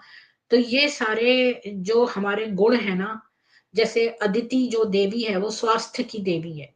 तो जो स्वास्थ्य की पराकाष्ठा में पहुंच गया वो अदिति बन गया। जो जितेंद्रता की पराकाष्ठा में पहुंच गया वो इंद्र बन गया। जो निर्द्वेषता की पराकाष्ठा में पहुंच गया वो वरुण बन गया। जो स्नेह की पराकाष्ठा में बढ़ गया विश्वामित्र बनकर वो मित्र बन गया। जो ऐसे बहुत सारे जो दैवीय गुण हैं हमारे, अ, और कौन सा है मेरे को, सविता जो जिसने निर्माण कार्य ही सोचा है, जिसने हमेशा पॉजिटिव कंस्ट्रक्टिव वर्क के बारे में ही सोचा है, वो उसकी पराकाष्ठा तक अगर पहुंच गया तो वो सविता देव बन गया, सविता देवी। तो इसी प्रकार ये जितने भी देवी देवता हैं ये एक्चुअली में वर्च्यूज हैं पराकाष्ठा के। जो जब आप उसको उसके पराकाष्ठा के लेवल तक पहुंच जाते हैं तो आप वही बन जाते हैं। जी सतीश जी, आपका स्वागत है, बोलिए। जी आप मैडम, बीके हैं, नमस्कार। एक्स बीके हैं? मैं बीके तो नहीं हूँ, लेकिन हाँ थोड़ा बहुत नॉलेज है बीके का, 1 साल से मतलब जानते हैं थोड़ा बहुत, जाते नहीं रेगुलर मैडम। अच्छा, जी, तो जी। मैंने भी कुछ अध्ययन किया था, शास्त्रों का कुछ चीज़ें देखा था और भी चीज़ें मैंने, मतलब मैं भी साइंस का स्टूडेंट हूँ। तो मैं कुछ आपसे क्वेश्चन पूछना चाहता हूँ, आज आप हमें सेटिस्फाई कर दें मतलब उन क्वेश्चंस का, आप तो मैं ज्वाइन ही ना करूँगा। जी, मैं कोई अपने आप को बड़ी जानी नहीं समझती हूँ, मैं अपने आप को एक जिज्ञासु की उसमें जी, जी, उपाधि देती हूँ, मैं जिज्ञासु अपने आप को कंसिडर करती हूँ और जी, मैं कोशिश करूँगी कि मैं आपके प्रश्न का उत्तर दे सकूँ, बोलिए। जी। क्योंकि पहले तो मैं भी सारे शास्त्रों को मानता था, पूजा-पाठ सब करता था। लेकिन जब इन्होंने चीज़ें बताई तो मुझे थोड़ा, मैं चूँकि टेक्निकल हूँ थोड़ा ना, साइंस का हूँ, तो दिमाग मेरा भी ठनका। हाँ, आपने कुछ क्या तो किया बात है हुआ इनकी है बातों में। साइंस में? आपने क्या किया पढ़ा हुआ है जी, साइंस बता में? रहे हैं। ये बीटेक है मेरा, हुँ, कंप्यूटर साइंस। जी, मैंने भी बीटेक किया तो मैंने भी बीटेक अच्छा। किया कंप्यूटर्स में। जी, तो तो हम लोग की मैम आदत ये होती है, बीइंग अ साइंस स्टूडेंट, हम लोग कोई चीज़ को किसी ने कुछ भी बोल दिया, तो हज़म नहीं होता जब तक उसका प्रूफ़ नहीं माँगे, ठीक है? तो इसी वजह से हमने शास्त्रों, पहले हम मानते थे हमारे शास्त्र ठीक है, ये है, वो है, लेकिन इन्होंने कुछ चीज़ें ऐसी मतलब तर्क लगा, लॉजिकल लगा, इसलिए थोड़ा मैं आपसे वो डिस्कस करना चाहता हूँ कि मैं ही गलत हूँ या हम सब गलत हैं या वो लोग गलत हैं? तो हुँ, वो पूछें आपसे क्वेश्चन? जी, पूछिए। मैम पहला तो ये हम एक तो ये है कि जैसे शास्त्र हमारे, जैसे हम लोग मानते हैं कि शास्त्र में जो लिखा है उसको एज इट इज मान लो। हमारे जो भी शास्त्र हैं, चाहे ऋग्वेद है चाहे पुराण है, तो क्या ये तार्किक है इस चीज को कि जो कुछ उसमें लिख दिया गया है एज इट इज, उसको हम बिना क्वेश्चन किए, बिना कुछ अपना दिमाग लगाए उसको एज इट इज मान लें? रीजन क्या है कि हमारे जो सबसे स्वामी पहली बात विवेकानंद थे। कि जो आपको ये किसने कहा है कि बिना उसको तर्क दिए मान लें? मतलब ये कौन कह रहा है आपको? सारे वेद कहते हैं कि आपको जी जो भी कर्म करें वो ज्ञान पूर्वक करें और हर चीज में तर्क करें। हमारे वेद जी। खुद कहते हैं तर्क करने को, तो आपको ये किसने महामूर्ख ने बोल दिया है कि जो है वो क्वेश्चन ना करें? क्योंकि ये नहीं, चीज खाली उन्होंने नहीं बोला, एकेडमिक बीकेज मतलब ने वो नहीं बोला, मेरिट का क्वेश्चन नहीं कर सकते हैं। और मैं अगर मैं अपना मैं आपको स्वयं। हिंदू जो शास्त्र हैं, शास्त्रों में खाली जो है हमारे भगवत गीता, वेद और उपनिषद आते हैं। हमारे जो पुराण हैं वो हमारे प्राचीन ग्रंथ हैं, हमारी मनुस्मृति है, लॉ बुक है। और जो पुराण है ना उनमें सब चीजें मेटाफोरिकल हैं। जैसे कि आप बोलो कि राजा चंद्रदेव ने दक्ष की 27 पुत्रियों से विवाह किया, तो मतलब वो 27 कॉन्स्टेलेशंस ऑफ मून है। पुराने जमाने में बच्चों को जैसे नॉलेज देते थे तो कहानियों के फॉर्म में उसको बना देते थे, तो पुराणों में वो है। ठीक है, जो हमारे वेद जी हैं, वो जो ऋग वेद है वो विज्ञान का वेद है, उसमें सारा जी विज्ञान दिया हुआ है। जो हमारा जी यजुर्वेद है उसमें सारा यज्ञ के बारे में दिया है। जो हमारा सामवेद है उसमें सारा उपासना और स्तुतियां दी हुई हैं। जो हमारा अथर्ववेद है उसमें सारे रोग औषधियां ये सब दिया है। जी। मैंने थोड़ा थोड़ा तो पढ़ा ही है उन सबको। हम्म। बस ये मैंने कहा कि बीकेज को वही बंदा ज्वाइन करेगा जो मतलब इन शास्त्रों को गलत मानता है। ठीक है मैम। वही तो मैं आप कह रही हूँ जैसे कि आपने किस अभी कहा। बेसिस पे आप गलत मान रहे हो उनको। अब मैं आपको एक रहस्य बताती हूँ, देखिए। जैसे कि आपने बीटेक किया, ठीक है, बीटेक करने के जी बाद आप एमटेक करोगे। एमटेक डायरेक्ट तो नहीं कर सकते आप। जैसे 5वीं क्लास का बच्चा है, वो जो है 5वीं करके ही 10वीं में जाएगा, छठी में जाएगा, 7वीं में, फिर उसके बाद ही 10वीं आएगी। मतलब ऐसा तो नहीं है कि वो डायरेक्ट पहले 10वीं कर ले फिर 5वीं कर ले, ऐसा उल्टा तो नहीं हो सकता। तो स्टेप बाय स्टेप है। तो ऐसे ही हमारे वेद हैं। अभी देखिए कि जो साइंस के हिसाब से बता रही हूँ कि आप जी प्रमाण किसको मानते हैं। देखिए, जब आप धुआं देखते हैं, हमारे यहाँ उपनिषदों में दिया, ये उसमें दिया हुआ है, दर्शनों में दिया है कि जब प्रमाण न्याय शास्त्र, अगर आप न्याय दर्शन पढ़ेंगे, कि जब आप कहीं पर धुआं देखें तो लॉजिक है कि आग होगी। जब धुआं है तो आग होगी, ये लॉजिक। ठीक है ना। प्रमाण किसको कहते हैं कि अगर आपको आग का प्रमाण बताना है तो धुएं का प्रमाण देना है। तो ये एक एग्जाम्पल है, मतलब और भी प्रमाण हो सकते हैं आर्सन के। लेकिन बेसिकली के प्रमाण वो है जो रिप्रोड्यूसेबल हो। ये नहीं कि प्रीति ने कह दिया तो वो प्रमाण हो गया। मतलब किसी ऋषि जी ने जो कह दिया वो प्रमाण है कि आप उसको मान लें, है ना। वो जी आपको गाइड करके जो है आपको बताई है उसने अपनी अनुभूति उस स्टेज पर जाकर। अब आप उस स्टेज पर पहुंचेंगे तो आपको भी वही अनुभूति होनी चाहिए जो प्रीति को उस स्टेज पर हुई थी, तभी उसको प्रमाण माना जाएगा। क्योंकि प्रीति ने कह दिया इसलिए प्रमाण नहीं है। अगर प्रीति एक ऋषि है, मान लो विश्वामित्र का समझ लो आप। विश्वामित्र अगर एक ऋषि है, उसने कुछ कहा, तो हम उसको प्रमाण नहीं मानेंगे जब तक कि वो व्यक्ति जब विश्वामित्र बन जाएगा। विश्वामित्र को एक व्यक्ति का नाम से ये एक स्टेटस भी है।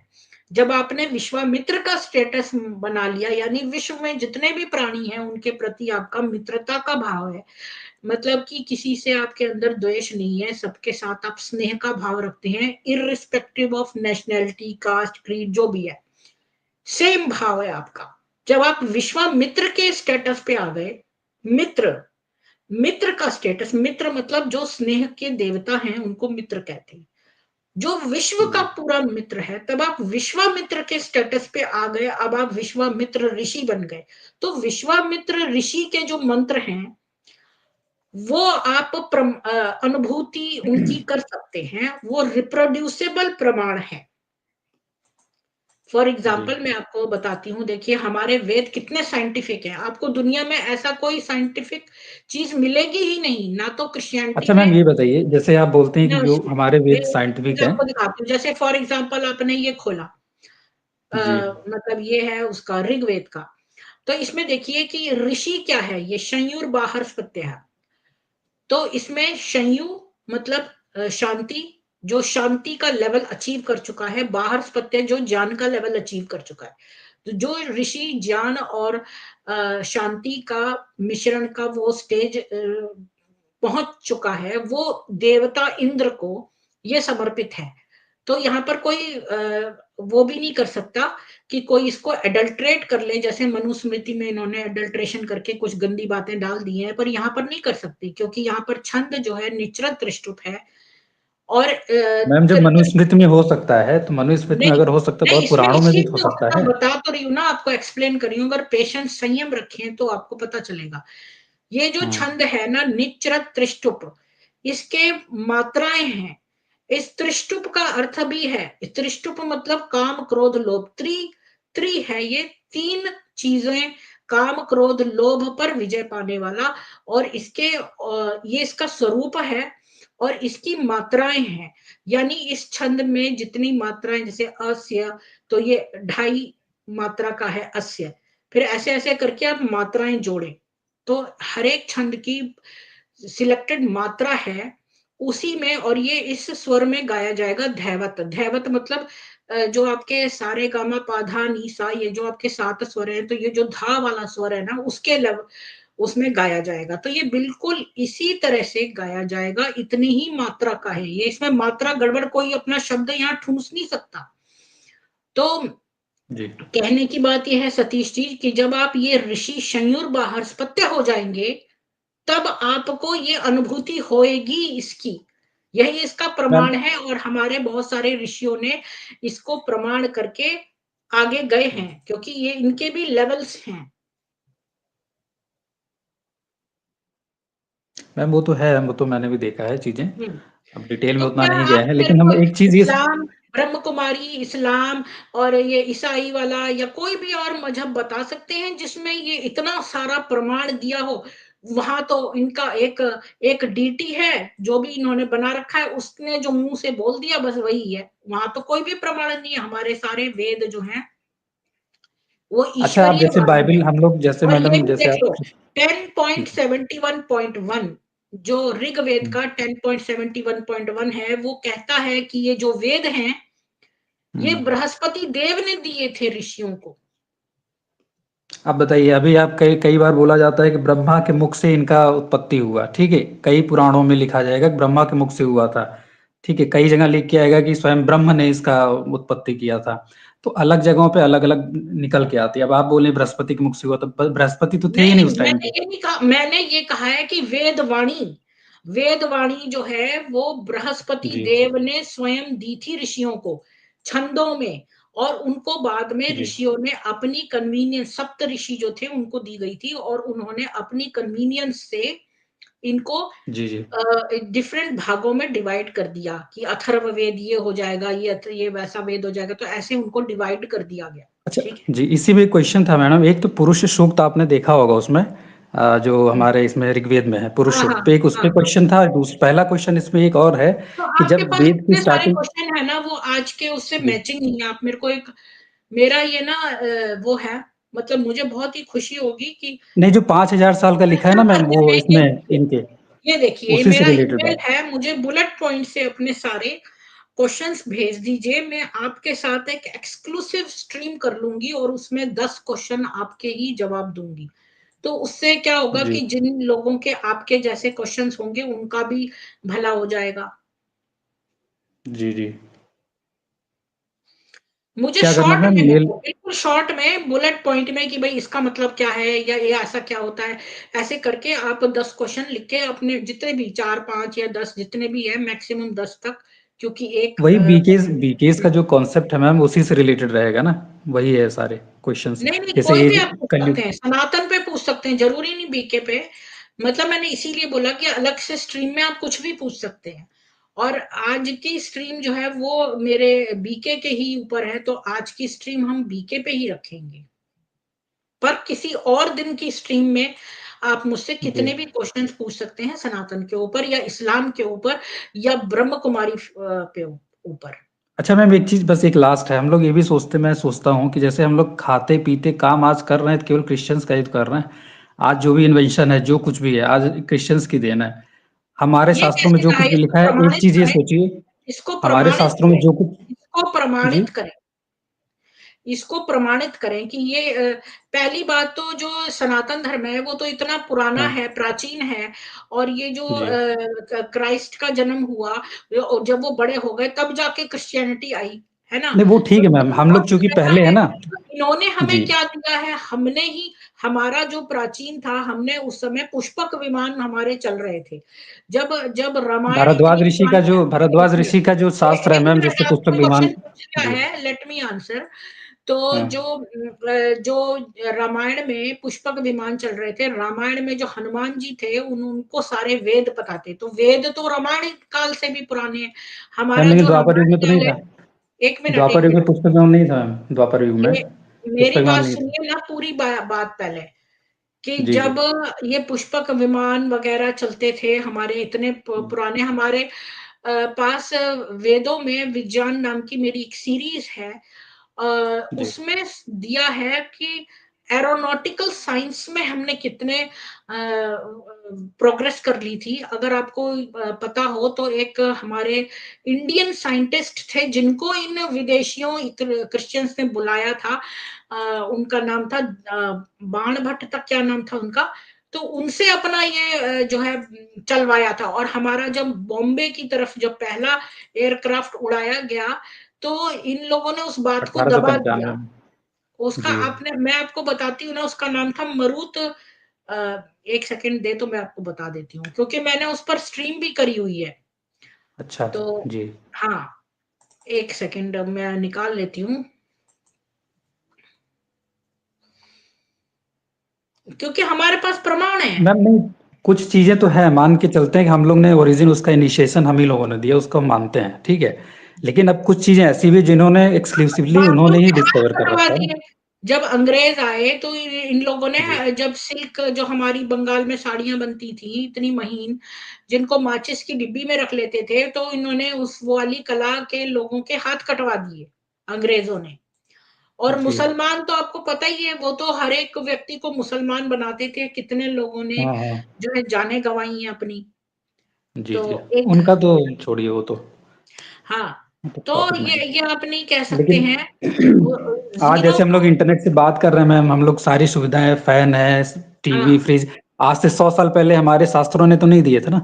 बात इस नहीं, चीज़ की सब केवल हम दिया कर रहे हैं। था, हमारे पास हम सब हम कुछ था। हम वो तो हम हम लोग ढाई इतने लाख आगे साल, 1 थे, करोड़ साल से सुनिए, जी, सुनिए सतीश जी, हम इतने आगे थे कि जब ये जी। लोग ऐसे घूमते थे, इवन क्रिश्चियनिटी में, इस्लाम में, जिस तरह से ये लोग जिस तरह के कपड़े पहनते थे, जिस तरह ये घूमते थे, उस समय इंडिया, भारतवर्ष इतना समृद्ध होता था, हमारी सिविलाइजेशन इतनी पुरानी थी, मोहनजोदाड़ो और इसमें हड़प्पा में सैनिटेशन का जो पूरा बना हुआ था हाँ, वो स्कीम, अच्छा वो खासा तो था। इनका जी, सब बाबा भी नहीं सोच सकता था।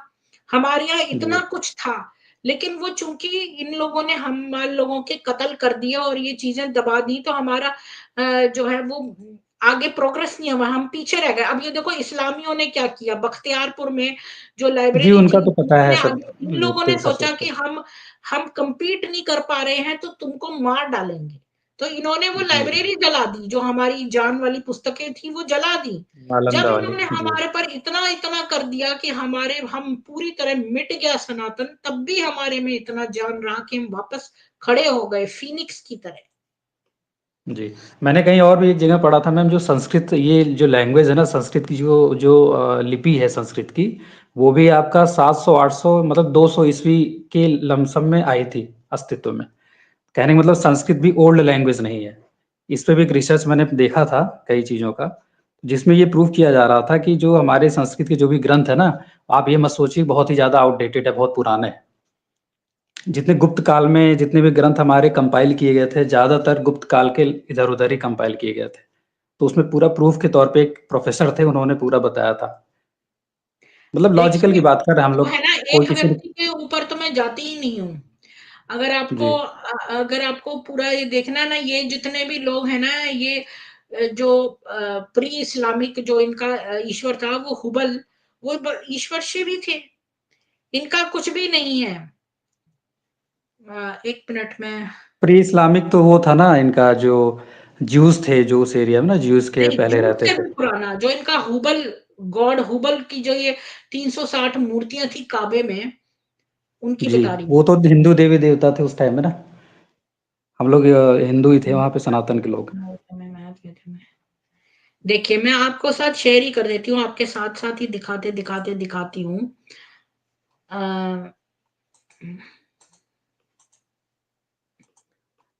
आपने एक मैम हम एक चीज़ हमें एक्चुअली चीज़ें क्लिक कर रही थी ना कि ये जो देखो, संस्कृत तो क्यों ये ना, मैं जी, देखो, वेदों में फिज़िक्स, वेदों में जो है इकोलॉजी, मीटेरोलॉजी, स्पिरिचुअलिटी, आइंस्टीन की मास एनर्जी इक्वेशन, ये सब वेदों में, मैथ ज़ीरो, तो मैम यहाँ वेदों का पर जैसे हम लोग वेदों में एक पुरुष सूक्त है ना, पुरुष सूक्त में जो कहा गया है उसको कभी आप पढ़िए मैम एक मैंने बार मेरे को लाइव। मालूम है यार, मेरे क्या तो बात मैम कर रहे बात हैं। ये ना, आप ये जैसे हम देखो, लोग मैं वेद को ही बताती हूँ आपको, कहाँ गया वो?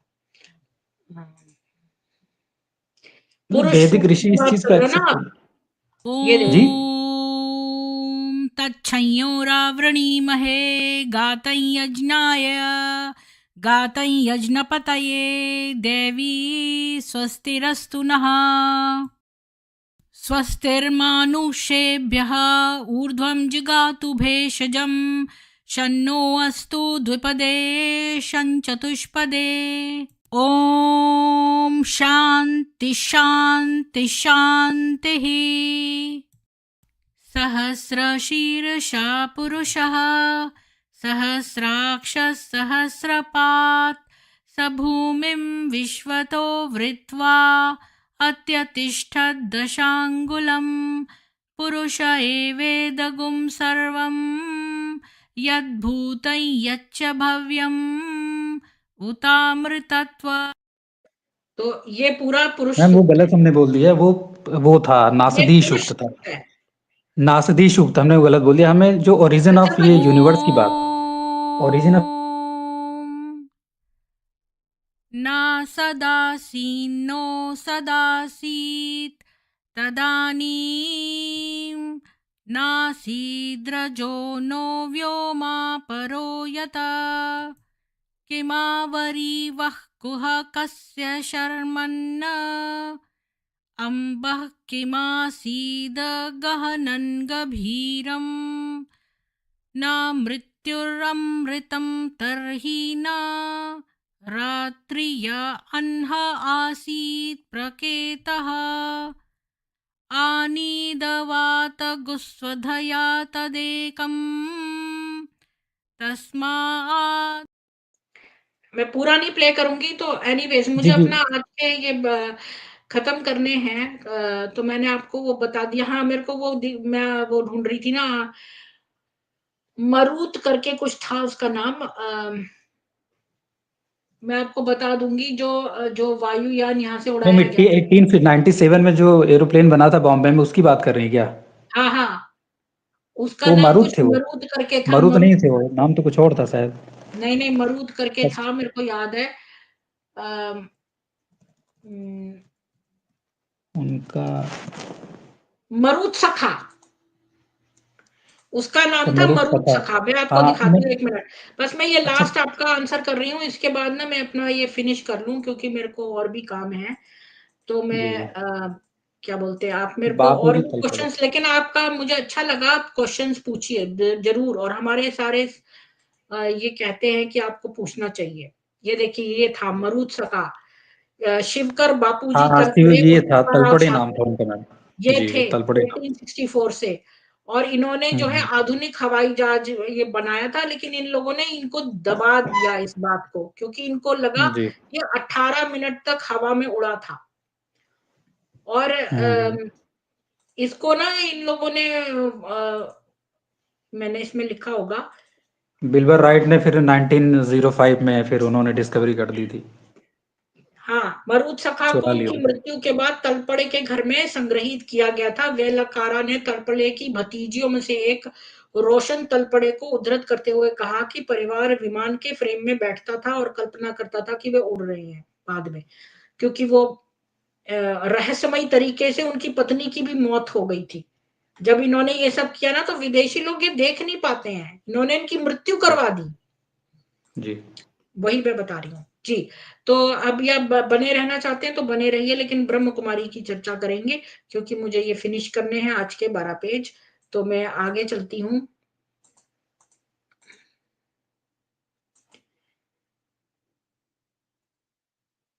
तो ब्रह्म कुमारी का है कि हमारे धर्म का वास्तविक नाम है आदि सनातन देवी देवता धर्म। ये मैं पढ़ चुकी थी शायद। तो उत्तर ये है कि ये मिथ्या नाम ही तुम्हारे संप्रदाय के ढकोसले होने का प्रमाण है। हाँ, ये मैं बता रही थी कि देवी और देवता मतलब जो देव वो देवी है, देवता है। लेकिन ये ब्रह्म कुमारियां लेवी और लेवता हैं, इन्होंने कभी दिया ही नहीं है।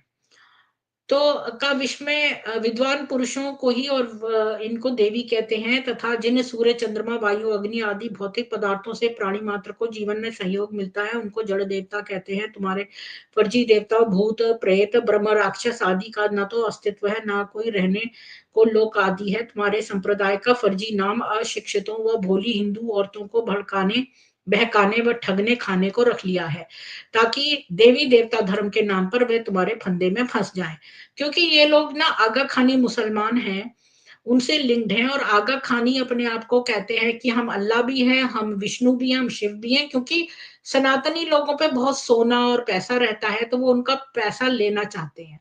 आगा खानी के आप अगर मस्जिद में जाएंगे तो वो लोग पैसा लेके आपको जन्नत में भेजते हैं, और खूब खूब सोना देते हैं लोग, खूब खूब सामान देते हैं। तो ये ब्रह्म कुमारियां कहती हैं कि भगवान ब्रह्मा विष्णु शंकर नाम वाले देवताओं के रचयिता अर्थात त्रिमूर्ति हैं, परंतु श्री कृष्ण तो विष्णु के साकार रूप में अर्थात एक देवता ही थे। साप्ताहिक सत्संग पृष्ठ 199 में दिया है। तो उत्तर यह है कि आपने गीता को शिरोमणि माना है, जैसा कि साप्ताहिक सत्संग पृष्ठ 168 पर लिखा है। भगवान के महावाक्य किस शास्त्र में है? जिस शास्त्र के वाक्य भगवान उवाच इन शब्दों से शुरू हो वही हमारा धर्म शास्त्र होगा। ऐसा शास्त्र गीता ही तो है। अगर आप गीता में देखेंगे तो हर जगह लिखा है भगवान उवाच, भगवान उवाच। यहाँ तक कि दिव्य आंखें दी गई थी संजय को कि वो पूरा महाभारत के युद्ध का देख सके दृश्य। तो ये कहते हैं कि लेखराज मतलब शिव जी जो है वो उनके अंदर आ गए थे, श्री कृष्ण के अंदर। तो फिर श्री कृष्ण का अवतार लेने का मतलब ही क्या हुआ? जब फिर तो शिव जी वैसे ही आ सकते थे, शिव जी तो वैसे ही लेखराज के अंदर आ रहे थे। तो उनको जो है उसके अंदर श्री कृष्ण जो खुद ही एक अवतार हैं, जिसमें हरि का भक्त हुआ है, कि पुराण में दिया है, पद्म पुराण में, कि जो श्री हरि ने देवकी के गर्भ में प्रवेश किया। तो अवतरित हुए, मतलब मतलब वो जन्म नहीं लेते हैं, वो अवतरित होते हैं। तो ये कहता है, और ये सारा जो गीता का ज्ञान है, ये किसने दिया था? ये घोर अंगिरस जो श्री कृष्ण के गुरु थे, उन्होंने दिया था। ये भी मैंने आपको पिछले उसमें दिखाया हुआ है इसका प्रमाण। और शिव जी के अवतार कौन है? वो हनुमान जी हैं, ये भी मैंने आपको बताया था। तो ये लोग क्या कहते हैं कि तो गीता में श्री कृष्ण ने अपने को पूर्ण ब्रह्म अनेक स्थानों पर बताया है, और तुम उनको मामूली देवता बताती हो और गीता का भी खंडन करती हो। यह तुम्हारा आचरण सज्जनोचित नहीं है। भारत के सभी पौराणिक त्रिदेव ब्रह्मा विष्णु महादेव को पूर्ण परमात्मा मानते हैं। उन्हीं ने इन तीनों देवों की कल्पना भी की थी, ये उन्हीं के देवता भी हैं। तुम तो साक्षात नास्तिक हो, तुमको इनके बारे में मुंह खोलने का हक नहीं है, क्योंकि तुम पुराणों को भी नहीं मानती हो।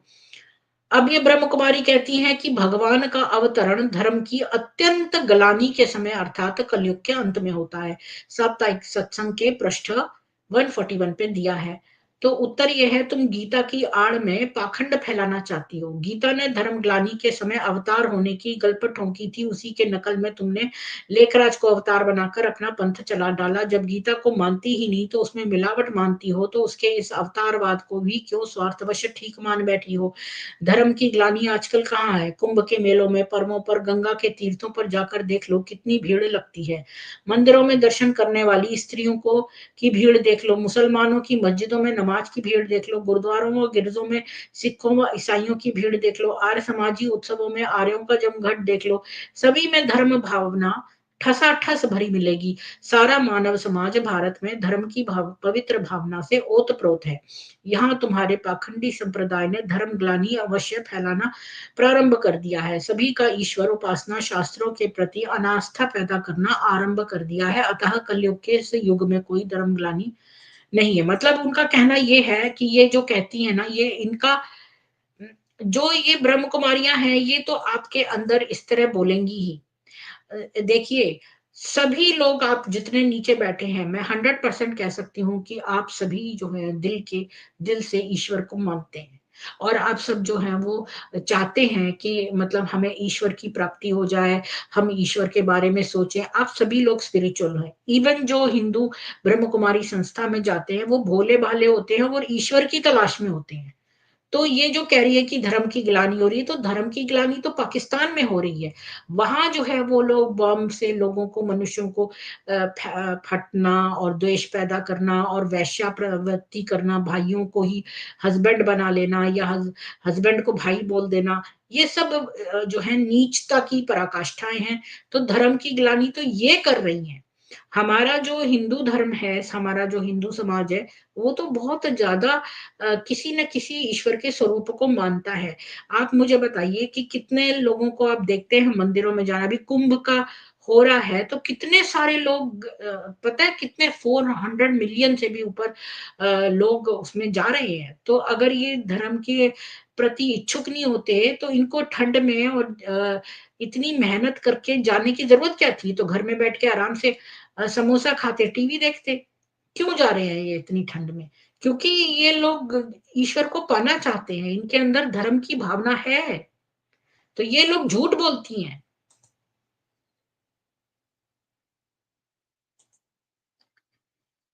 और ये कहती है कि श्री कृष्ण ही श्री नारायण थे, और वे द्वापर में नहीं बल्कि पावन सृष्टि अर्थात सतयुग में हुए थे। साकार साप्ताहिक सत्संग पृष्ठ 141 पे।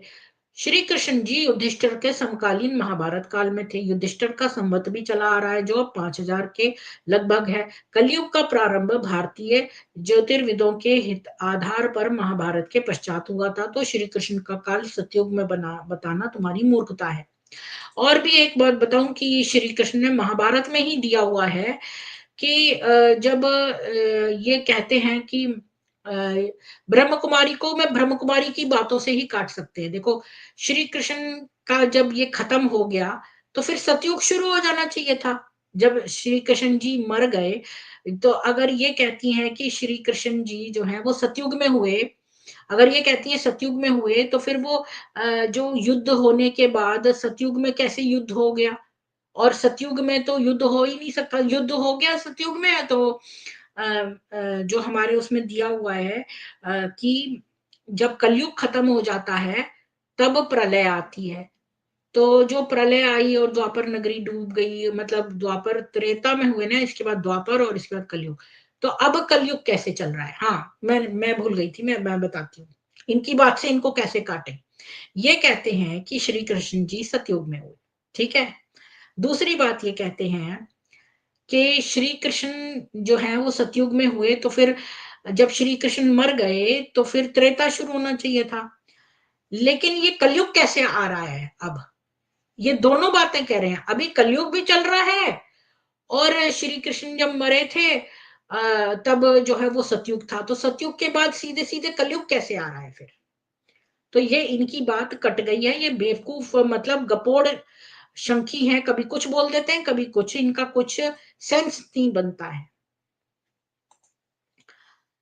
तो ब्रह्म कुमारी क्या कहती हैं कि श्री कृष्ण श्री राम से भी पहले हुए थे, परंतु आज लोगों को ये वास्तविक ज्ञान नहीं है। साप्ताहिक सत्संग पृष्ठ 145। यह तुम्हारी बात तो महामूर्खतापूर्ण स्वयं सिद्ध है, क्योंकि गीता में जिसे तुम श्री कृष्ण की रचना मानती हो, अध्याय 10 के श्लोक 31 में स्वयं श्री कृष्ण जी ने कहा है, पवनः पवता भस्मी रामः शस्त्र भृतामहम, अर्थात मैं पवित्र करने वालों में वायु हूं और शस्त्रधारियों में राम हूं। इस प्रकार श्री कृष्ण ने राम का उदाहरण देकर राम को अपने से पूर्व होना घोषित किया है। ठीक है, क्योंकि उन्होंने खुद जो है वो गीता में ये बात बोली है कि वो शस्त्रधारियों में राम है। तो उन्होंने जो है पुराना अपना पास्ट का जो है वो दिया है। और हनुमान जी भी जब श्री कृष्ण से मिलने वो आए तो उन्होंने कहा, मैं तो आपका राम वाला रूप देखना चाहता हूँ, पुराना। तो यही है ना, तो यहाँ पर गीता में भी जो है श्री कृष्ण जी खुद ही कह रहे हैं। ये लोग बड़े चालाक हैं, एक तरफ तो ये कहते हैं कि गीता जो है वो श्री कृष्ण ने दी ही नहीं है, ये तो शिव बैठा दे रहा था और तुम्हारी गीता गलत है, तो हम एक और किताब लिखेंगे जिसका नाम सच्ची गीता रखेंगे और उसमें अपना ठूंस दिया। तो तुम जब गीता हमारी वाली को मानती ही नहीं हो, तो फिर तुम क्यों कह रही हो कि हम भगवत गीता और श्री कृष्ण जी, अब तुम्हारा सब कुछ ही अलग है, तुमने पूरी गीता जो है डिस्टॉर्ट कर दी है, तो उसमें से ले लेके एग्जाम्पल हमें क्यों दे रही हो? ये वाली बात भी है। दृष्टांत सदैव अपने से पूर्व हुई वर्तमान बात का ही किया जाता है। तो जो श्री कृष्ण ने राम जी का एग्जाम्पल दिया, तो वो अपने पास्ट में से दिया। इससे स्पष्ट है कि तुम्हारे संप्रदाय का आदि प्रवर्तक लेखराज पूरा शेख चिल्ली था, जिसने गीता भी नहीं पढ़ी थी, क्योंकि गीता उसके हाथ से गिर जाती थी। ये खुद लेखराज की एक मुरली है। तो ब्रह्म कुमारी कहती है, जीता जान वास्तव में पतित पावन परमात्मा शिव ने दिया था। साप्ताहिक सत्संग पृष्ठ 145 और 146। उत्तर, तुम्हारा यह दावा भी सर्वदा झूठा है, और यदि तुम्हारे खुद शिव ने गीता का ज्ञान दिया है तो वह भी महा झूठा था। हम दो प्रश्न तुम्हारी पूज्य गीता पर करते हैं, यदि साहस हो तो जवाब देने का चैलेंज स्वीकार करो। पहली बात, गीता अध्याय 2 में जीवात्मा ने पुराने शरीर को त्याग कर पुनर्जन्म लेने की बात बताई है। उसी सिलसिले में श्लोक 24 में लिखा है, नित्यः सर्वगतः। हाँ, ये मैंने अभी एग्जाम्पल दिखाया सर्वगतः का। स्थणु अचलो अयम सनातनः, अर्थात जीवात्मा नित्य है, सर्वव्यापक है। ये मैंने सर्वव्यापक के में एग्जाम्पल दिया था, ठूंठ की तरह एक जगह रहने वाला, अचल एवं सनातन है। तो इसमें जीवात्मा के सर्वव्यापक स्थाणु यानी स्थिर रहने वाला अचल आप सिद्ध करें, जबकि श्लोक 22 में उसे पुनर्जन्म के लिए इधर उधर जाने वाला पहले बताया जा चुका है। क्या तुम्हारे फर्जी अल्पज्ञ परमात्मा शिव को यह भी अकल नहीं थी कि जो एक देशी है, क्योंकि यह कहते हैं ना कि परमात्मा शिव एक देशी है क्योंकि वो सर्वव्यापक नहीं है। तो इनके हिसाब से परमात्मा शिव जो है वो एक बिंदु है जो ऊपर है, और जो है यहाँ पर धरती में सारा पार्ट जो है वैसे के वैसे चल रहा है, वो बेकार में ऊपर टंगा हुआ है बिंदु। तो ये अकल नहीं थी कि एक देशीय पुनर्जन्म के लिए आवागमन करने वाली सत्ता जीव है, वह स्थाणु अचल तथा सर्वव्यापक नहीं हो सकता है, यह भी समझ पाता। इससे तुम्हारा शिव परमात्मा मूर्ख भी सिद्ध हो जाता है, जो परस्पर विरोधी बातें कह गया। तो अब ये शिव जो है वो इनका शिव, वो बिल्कुल फेक शिव जो है, उसको इतनी अकल नहीं है कि वो जो एक देशी है वो पुनर्जन्म के लिए आवागमन यानी आने जाने वाली सत्ता जीव है, वह स्थाणु अचल तथा सर्वव्यापक नहीं हो सकता है, जो समझ पाता। हाँ, तो ये ऑपोजिट बातें कर रहे हैं। यहाँ तो बता रहे हैं पुनर्जन्म हो रहा है, ये सब हो रहा है, लेकिन ये जो शिव है ये एक देशीय एक बिंदु है। इनके हिसाब से जो परमात्मा शिव है वो निराकार है और एक बिंदु के समान है, ऊपर टंगा हुआ कहीं पे। ठीक है, और उसने एक ड्रामा लिख दिया है, और वो ड्रामा जो करते हो हर 5000 साल में रिपीट होता जा रहा है। तो इसका पर्पस क्या है? उस फेक मूर्ख शिव का क्या पर्पस है कि वो ऊपर टंगा हुआ है एक बिंदु रूप में, और यहाँ पर उसने ड्रामा लिख दिया है, और उस ड्रामे का भी क्या यूज है जो सेम सेम रिपीट हो रहा है। और फिर तो जो लोग पाप कर रहे हैं तो वो पापी भी नहीं कहलाएँगे, फिर तो वो फेक शिव ही पापी हुआ, क्योंकि ड्रामा तो उसी ने लिखा है। नंबर दूसरी बात कि गीता अध्याय 18 में श्लोक 68 से 71 तक में लिखा है कि जो कोई गीता पढ़ेगा या दूसरों को सुनावेगा, उसको मोक्ष मिलेगा, वह पाप नष्ट होंगे।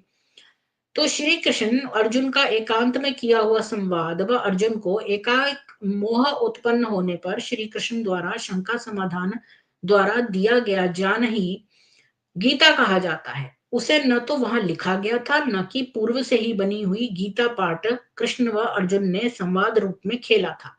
मतलब ऐसा नहीं था कि ये पाठ बार-बार होता है कि बार-बार कृष्ण आते हैं और कृष्ण और अर्जुन को ये बताते हैं हर 5000 साल में। तो कृष्ण का शंका समाधान के अंत में गीता के पढ़ने सुनाने से मोक्ष मिलने आदि का महात्म्य बताना सर्वथा मिथ्या बेसर पैर की बात नहीं है, तो और क्या थी? तो ये पॉइंट भी बहुत अच्छा है। ये कह रहे हैं, अच्छा मैं पहले पूरा पढ़ देती हूँ, इसका उत्तर देवे, अन्यथा गीता को कहने वाला तुम्हारा शिव महागप्पी सिद्ध है। वास्तविक बात ये है कि गीता का श्री कृष्ण जी से कोई संबंध नहीं है, वह उन्हें अवतार बताने के लिए बाद में रची गई पुस्तक है, उसी गलत माया में तुम्हारा झूठा पाखंड फैला है। तो ये बता रहे हैं कि जो गीता क्या बोलते हैं कि इसने ये पॉइंट निकाला है कि ये जो ब्रह्म कुमारियाँ हैं, ये कहती हैं कि भई हर 5000 साल में जो है वो तुम्हारा दोबारा से सेम पार्ट आएगा। तो यहाँ पर गीता में लिखा है कि जो भी इस गीता को पढ़ेगा तो उसको मोक्ष मिल जाएगा। तो जब मोक्ष मिल गया तो फिर वो दोबारा ये पार्ट क्यों बजाने आएगा? ये बताइए मुझे। ये कितना अच्छा पॉइंट है कि जब जो गीता पढ़ेगा, सुनेगा अध्याय उसमें दिया हुआ है, कौन-सा वाला अध्याय था ये? अम, ये 18वें अध्याय में ये दिया है कि जो भी गीता पढ़ेगा, दूसरों को सुनाएगा, उसको मोक्ष मिल जाएगा। मोक्ष मिलने का मतलब क्या होता है? दोबारा जन्म नहीं होगा। तो फिर जब उसका दोबारा जन्म ही नहीं होगा, तो वो दोबारा पाठ कैसे बताने आएगा? तो ये दोबारा से पाठ रिपीट कैसे हो गया? अत्या जी आप बताइए मुझे। और जय जी आप बताइए कि जब जैसे मान लो यहाँ पूरा पाठ है और मतलब कोई ड्रामा खेला जा रहा है, तो ड्रामे के आधे कैरेक्टर्स ने गीता पढ़ ली मान लो, उनको मोक्ष मिल गया। तो अब वो तो कैरेक्टर्स गायब हो गए उस ड्रामे में से, तो फिर वो दोबारा से रिपीट कैसे होएगा? ये बताइए सरोज जी।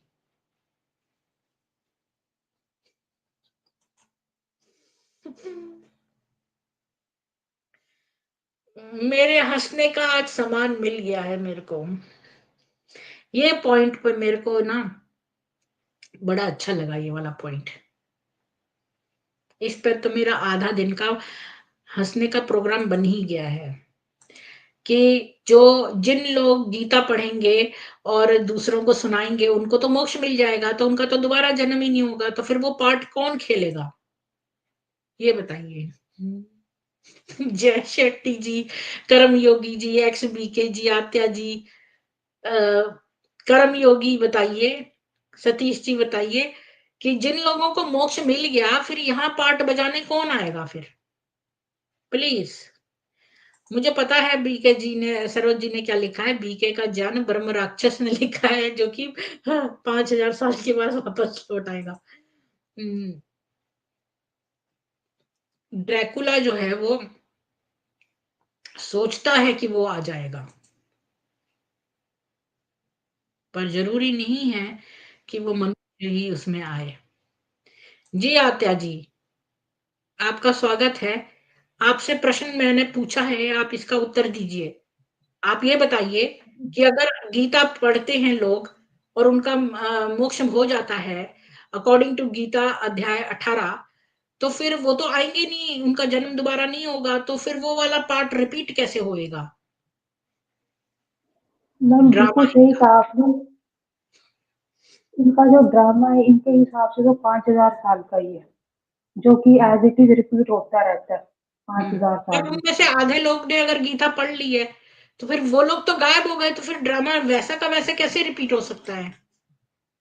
मैम यही यहीं पे तो इनकी गपोड़े सामने आ जाती है और सबसे बड़ी बात है कि इनका ये जो कर्मों वाली फिलॉसफी है ना, वो भी बिल्कुल गलत है। ये जो आप कहते हो ना कि नए कर्म भी होते हैं, ये इनका यहाँ पे इनकी ये जो फिलॉसफी है बिल्कुल गलत है, क्योंकि इनके हिसाब से नए कर्म बनते ही नहीं है। जो पिछले होते हैं वो हिसाब-किताब चुकता होता है, और इस चीज़ को ये युक्ति युक्त इस चीज़ के लिए यूज़ करते हैं कि अरे अपने चुकता होता गलत तो कर्म। कभी तो चुकेगा, अभी कभी तो चुकेगा। अच्छा, अब ये जो कह रहा है कर्म योगी यहाँ पर आंसर दे रहा है कि मोक्ष किसी भी आत्मा को मिल ही नहीं सकता, यानी कि वो मोक्ष ही नहीं मिलेगा उसको। मोक्ष मिलने का अर्थ होता है जब आत्मा परमात्मा से मिल जाता है, उसको मोक्ष कहते हैं। तो आत्मा अजर है, अमर है, ये बात तो सत्य है कि आत्मा अजर है, अमर है, मतलब आत्मा को काट नहीं सकते, आप गीला नहीं कर सकते, वो जो है एनर्जी है, आप एनर्जी को जो है वो नहीं कर सकते, मतलब इसलिए बोलते हैं आत्मा अजर है अमर है। तो आत्मा अजर है अमर है का इस मोक्ष से कोई लेना देना नहीं है। आपको तो इनके मतलब ही नहीं पता, ये कैसी उल्टी बात, ये इससे रिलेटेड ही नहीं है। मोक्ष मिलना मतलब दोबारा जन्म होना, आत्मा तो फिर भी अजर है अमर है, उसका इससे कोई लेना देना नहीं है। मैम जिसको इतनी तपस्या साधना करने के बाद मोक्ष मिल जाएगा, वो जाहिर सी बात है वो तो वापिस जन्म लेना नहीं चाहेगा। लेकिन ये बीके वालों की जो 5,000 साल की फिलोसफी है, ये लोग इतने लालची हैं कि ये उसको वहां से खींच लाएंगे। नहीं नहीं, कि ये नीचे खुद इस दुनिया में ये भौतिक जो सुविधाएं है ना, मेटीरियलिस्टिक, इनके लिए ये ज्यादा इम्पोर्टेंट है, इनको मोक्ष से कोई मतलब नहीं है, क्योंकि हाँ, ये बात तो आपने सही बोली आत्या जी कि इनको जो है ना, ये सोचते हैं कि यहीं पर स्वर्ग बना लेंगे और लोगों की लैंड वगैरह हड़प के यहाँ पर बड़े बड़े जो है मकान बना के और उनमें स्वर्ग की सुविधाओं के साथ रहेंगे, जिसको ये बड़े कंफर्टेबल सुविधा समझते हैं उसमें रहेंगे, यही स्वर्ग है।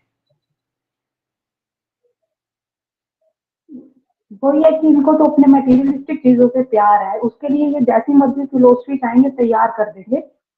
और इनका ये है कि नया कर्म नहीं होता, इनको तो मैम एक आप कर्मों पे स्पेशल क्लास ये करवाओ। देखो, एक और बेवकूफी, इसके दिमाग में ना गड्ढा है। ये क्या लिख रहा है, इसकी तो बकवास सुन सुन के मेरे गधे भी बेचैन हो रहे हैं। मोक्ष मिलना मतलब आत्मा परमात्मा में विलीन होना, इसका मतलब परमात्मा का अस्तित्व खत्म हो सकता है इससे। अगर आत्मा परमात्मा में मिल जाती है मतलब उसका दोबारा जन्म नहीं होता है। अगर दोबारा जन्म ना होना ही आत्मा परमात्मा में मिलना कहा कहते हैं कि उसको अपना धाम मिल गया, तो इससे परमात्मा का अस्तित्व नहीं खत्म हो जाता है। ये और भी बेवकूफी की, ये तो मतलब हद इसने पार कर दी है।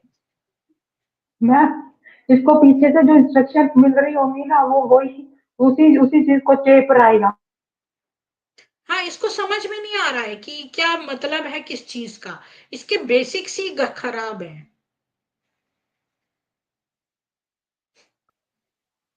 जी आत्या जी, आज समझते हैं, हमें आज के लिए इतना ही मतलब पढ़ें तो काफी है, क्योंकि इसमें तो बहुत है, बहुत कुछ है। हमने जो है वो इतने क्वेश्चंस कर लिए हैं। तो आपको कुछ कहना है लास्ट में आत्या जी? मुझे यही कहना है कि आपने 3-4 दिन पहले एक स्ट्रीम की थी, वो जो जिसमें जैजी के सवालों के आपने जवाब दिए थे, तो उसमें आपने क्या काफी क्या, अच्छा कौन सी वाली बताया है। स्ट्रीम? मुझे आप जोर से जिसमें बोलिए। जिसमें आपने जय भाई के सवालों के जवाब दिए हैं, जय जी के, कि उनको जैसे मेडिटेशन में बैठते टाइम उन्होंने कुछ अपना बताया था एक्सपीरियंस। हाँ हाँ हाँ हाँ। तो उसमें लोगों के भी काफी अच्छे रिस्पॉन्स आए थे, मैंने नीचे कमेंट्स में देखा था, वो सच में बहुत बेनिफिशियल रहेगी, जैसे जय जी के लिए भी, जिनको इस तरह की कुछ एक्सपीरियंस रहे हैं। और बाकी ये जो आप बता रहे हो, ये तो बहुत ही अच्छे मतलब कि प्रमाणों के साथ जो सिद्ध कर रहे हैं कि ये जो बीके वाले अपनी गलत नॉलेज और जो भी बांटते फिर रहे हैं लोगों को गुमराह करने के लिए। और मैं सबसे बड़ी बात बताऊं, एक्चुअली अभी ये जो सतीश जी आए थे ना थोड़ी देर पहले आपके पास, ये कह रहे थे कि मतलब वेद हमें तर्क करने के ये नहीं देते, वो नहीं देते। दिक्कत पता क्या है, पहले तो सबसे पहली बात है कि हिंदुओं ने पहले अपने वेद पढ़े ही नहीं हुए हैं, लोगों से सुनी सुनाई बातें बोल करके हाँ, यहाँ पे ये बोल आपने सही देते हैं। बोला आत्या जी, ये जो सतीश जी आए थे, ये कह रहे थे कि भाई वेदों को ऐसे ही पढ़ो, ऐसे ही मान लो। ये बात तो इस्लामी और बीके वाले कहते हैं कि हमारी चीजों को ऐसे पढ़ो, ऐसे ही मान लो।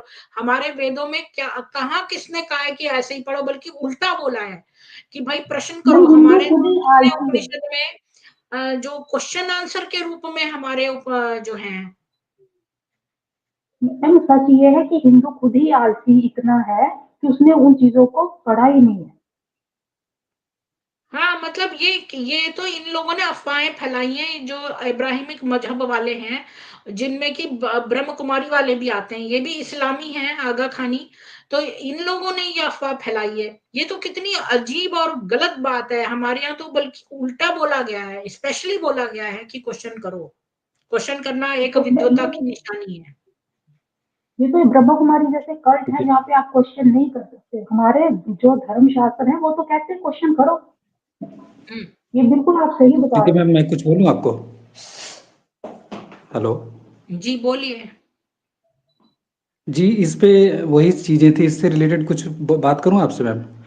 मैं ये कहना चाह रहा हूँ, जैसे एक हम लोग ने एक स्टोरी सुन रखी होगी कि अंगूठी लेने के लिए जब वो जाते हैं नागलोक में, हनुमान जी, ये सुन रखा होगा। वहाँ पे नहीं, तक्षक मैंने जो नहीं राजा सुन होता है। रखा। जब तक मैं ये इसको सुनूंगी नहीं, तब तक मुझे, और अपने ऑथेंटिक सोर्स से, तो मैं वो वाली बातें ना करें जो मेरे को पता ही नहीं है, मैं आंसर नहीं कर सकती। मैंने नहीं सुना ये। मैं उसमें रिपीट की बात कर रहा हूँ, जो रिपीट होने की बात हो रही है ना, रिपीट होता है। तो ये है, उसमें मेंशन है, स्टोरी है जहाँ पे तक्षक नहीं, नीचे मैंने नहीं नागलोक ये में स्टोरी जाते हैं। पढ़ी, इसलिए कोई फायदा नहीं है इस पर डिस्कस करने का। आप अपने क्वेश्चंस अच्छा की लिस्ट जो मुझे भेजेंगे उसमें इंक्लूड कर देना, तो फिर मैं उस स्टोरी को पढ़कर फिर ही आपको जवाब दे सकती हूँ। अच्छा अच्छा, हम्म। ठीक। अच्छा, एक चीज तो ये है कि जो साइकिल, आज का जो स्ट्रीम है उस पर आपको कुछ बोलना है तो वो बोलिए लास्ट में, क्योंकि मैं स्ट्रीम एंड कर रही हूँ। नहीं मैम, साइकिल की जो बात हो रही थी ना, चक्र है कि नहीं, रिपीट होता है कि नहीं, उसके बारे में बोल रहे थे। जैसे हमारे शास्त्रों में भी लिखा है कि एक कल्प चक्र होता है। कि चक्र मतलब क्या होता है? साइकिल और स्पाइरल दो चीजें होती है, तो दोनों में अंतर होता है ना। साइकिल का मतलब क्या होता है? साइकिल कोई चीज बार बार रिपीट होती है। हमारे जो कल्प को क्या कहा गया है? चक्र रूप में कहा गया है। वो आप इसको अगर ये नहीं कहा सूर्य गया कि सिद्धांत स्पाइरल है। पढ़ेंगे, आप अगर सूर्य सिद्धांत पढ़ेंगे तो आपको सब चीजें क्लियर हो जाएंगी। अब सूर्य सिद्धांत तो आर्यभट्ट के टाइम पे लिखा गया था ना, तो शायद। सूर्य सिद्धांत तब के टाइम से और ही उसके सही पहले है, नहीं था। वो बिल्कुल उसके सही पहले है। नहीं था। तो सूर्य सिद्धांत तो सतीश था, भाई, लेकिन लिखा नहीं गया था। सतीश तो मैम, भाई तो वेदों में सुनिए, क्यों नहीं, अगर यही तो आपको मुझे नहीं ज्यादा समझ में आता क्वेश्चन है मैम, तो तो मेरे वेद से में भी क्यों पूछ नहीं जिक्र सकते इस चीज का? हैं। मैम, यही तो मुझे आपसे पूछना है, तो वेद में इन युग चक्र का क्यों नहीं जिक्र है कि इतने लाख साल है, जबकि वेदों में लिखा गया कि किसने 100 बोला साल का नहीं इंसान है? रहता है। अथर्ववेद के भागों में है, अथर्ववेदों के भागों में है। कुछ मंत्र ऐसे है जो पूरा पूरा क्लियरिफिकेशन करता है, जो कि पुराणों में आपने पढ़े नहीं है, वो बात अलग है। पढ़े हैं आप? मैं अथर्ववेद प्रूव का कर श्लोक सकता हूँ, बताइए लेकिन जिसमें अभी लिखा है। रात्रि का समय है। रात्रि का जी समय है, जी। रात्रि में मैं वेद मंत्र नहीं पढ़ने देता। और दीदी के लिए भले दिन का समय हो, रात्रि में वेद पठन मैंने मना है। थोड़ा बहुत पढ़ा मैं है, प्रूफ मैंने दे सकता सारे हूँ। वेद नहीं पढ़े हैं। सर, देखो, वही मैंने प्रूफ वगैरह ही तो हम चाहते सामवेद हैं, हम खुद पूरा ही पढ़ डाउट में। लिया है। मैंने जी सामवेद पूरा पढ़ लिया है। और जो बाकी के वेद हैं वो पूरे पूरे नहीं पढ़े हैं, पर मैं डेली जो है उसके दो दो मंत्र हर वेद के पढ़ती हूँ। तो आप आया करो, आपको इतना इंटरेस्ट है तो आप क्यों नहीं आते हो उसमें। मैं साढ़े मैम, इतना चार टाइम बजे नहीं रहता शाम ना, खुद को, से ही हम पढ़ते हैं, हम भी पढ़ते हैं मैं थोड़ा बहुत। 4:30 बात ये है बजे ना कि दो मंत्र। सृष्टि की रचना सुनिए के बारे सुनिए, में ऋग्वेद में लिखा हुआ है, सृष्टि देखिए कैसे उत्पत्ति हुई। मेरी बात सुनिए, वहां तक मैं नहीं पहुंची हूँ, क्योंकि वो 10वें मंडल में शायद दिया है। और यहाँ पर जो मैं अभी ऋग्वेद के मैं सीक्वेंस से पढ़ रही हूँ, तो मैं दो दो मंत्र पढ़ती हूँ और उनको एक्सप्लेन भी करती हूँ।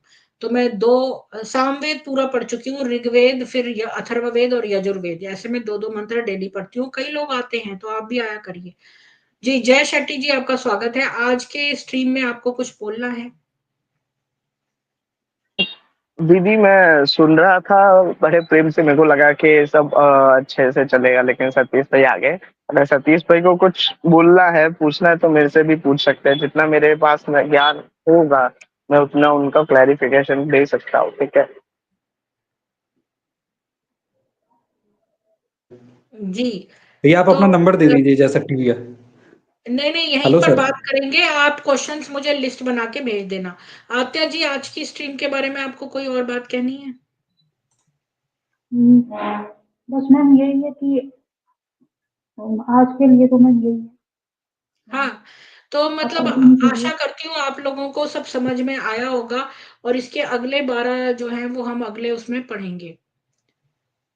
जी, तो आप सभी को जय सनातन वैदिक हिंदू विश्व। इस स्ट्रीम को ज़्यादा से ज़्यादा शेयर करिए, और स्पेशली मेरी डॉक्यूमेंट्री जो मैंने बनाई है लेखराज के ऊपर, उसको ज़रूर फॉरवर्ड करिए।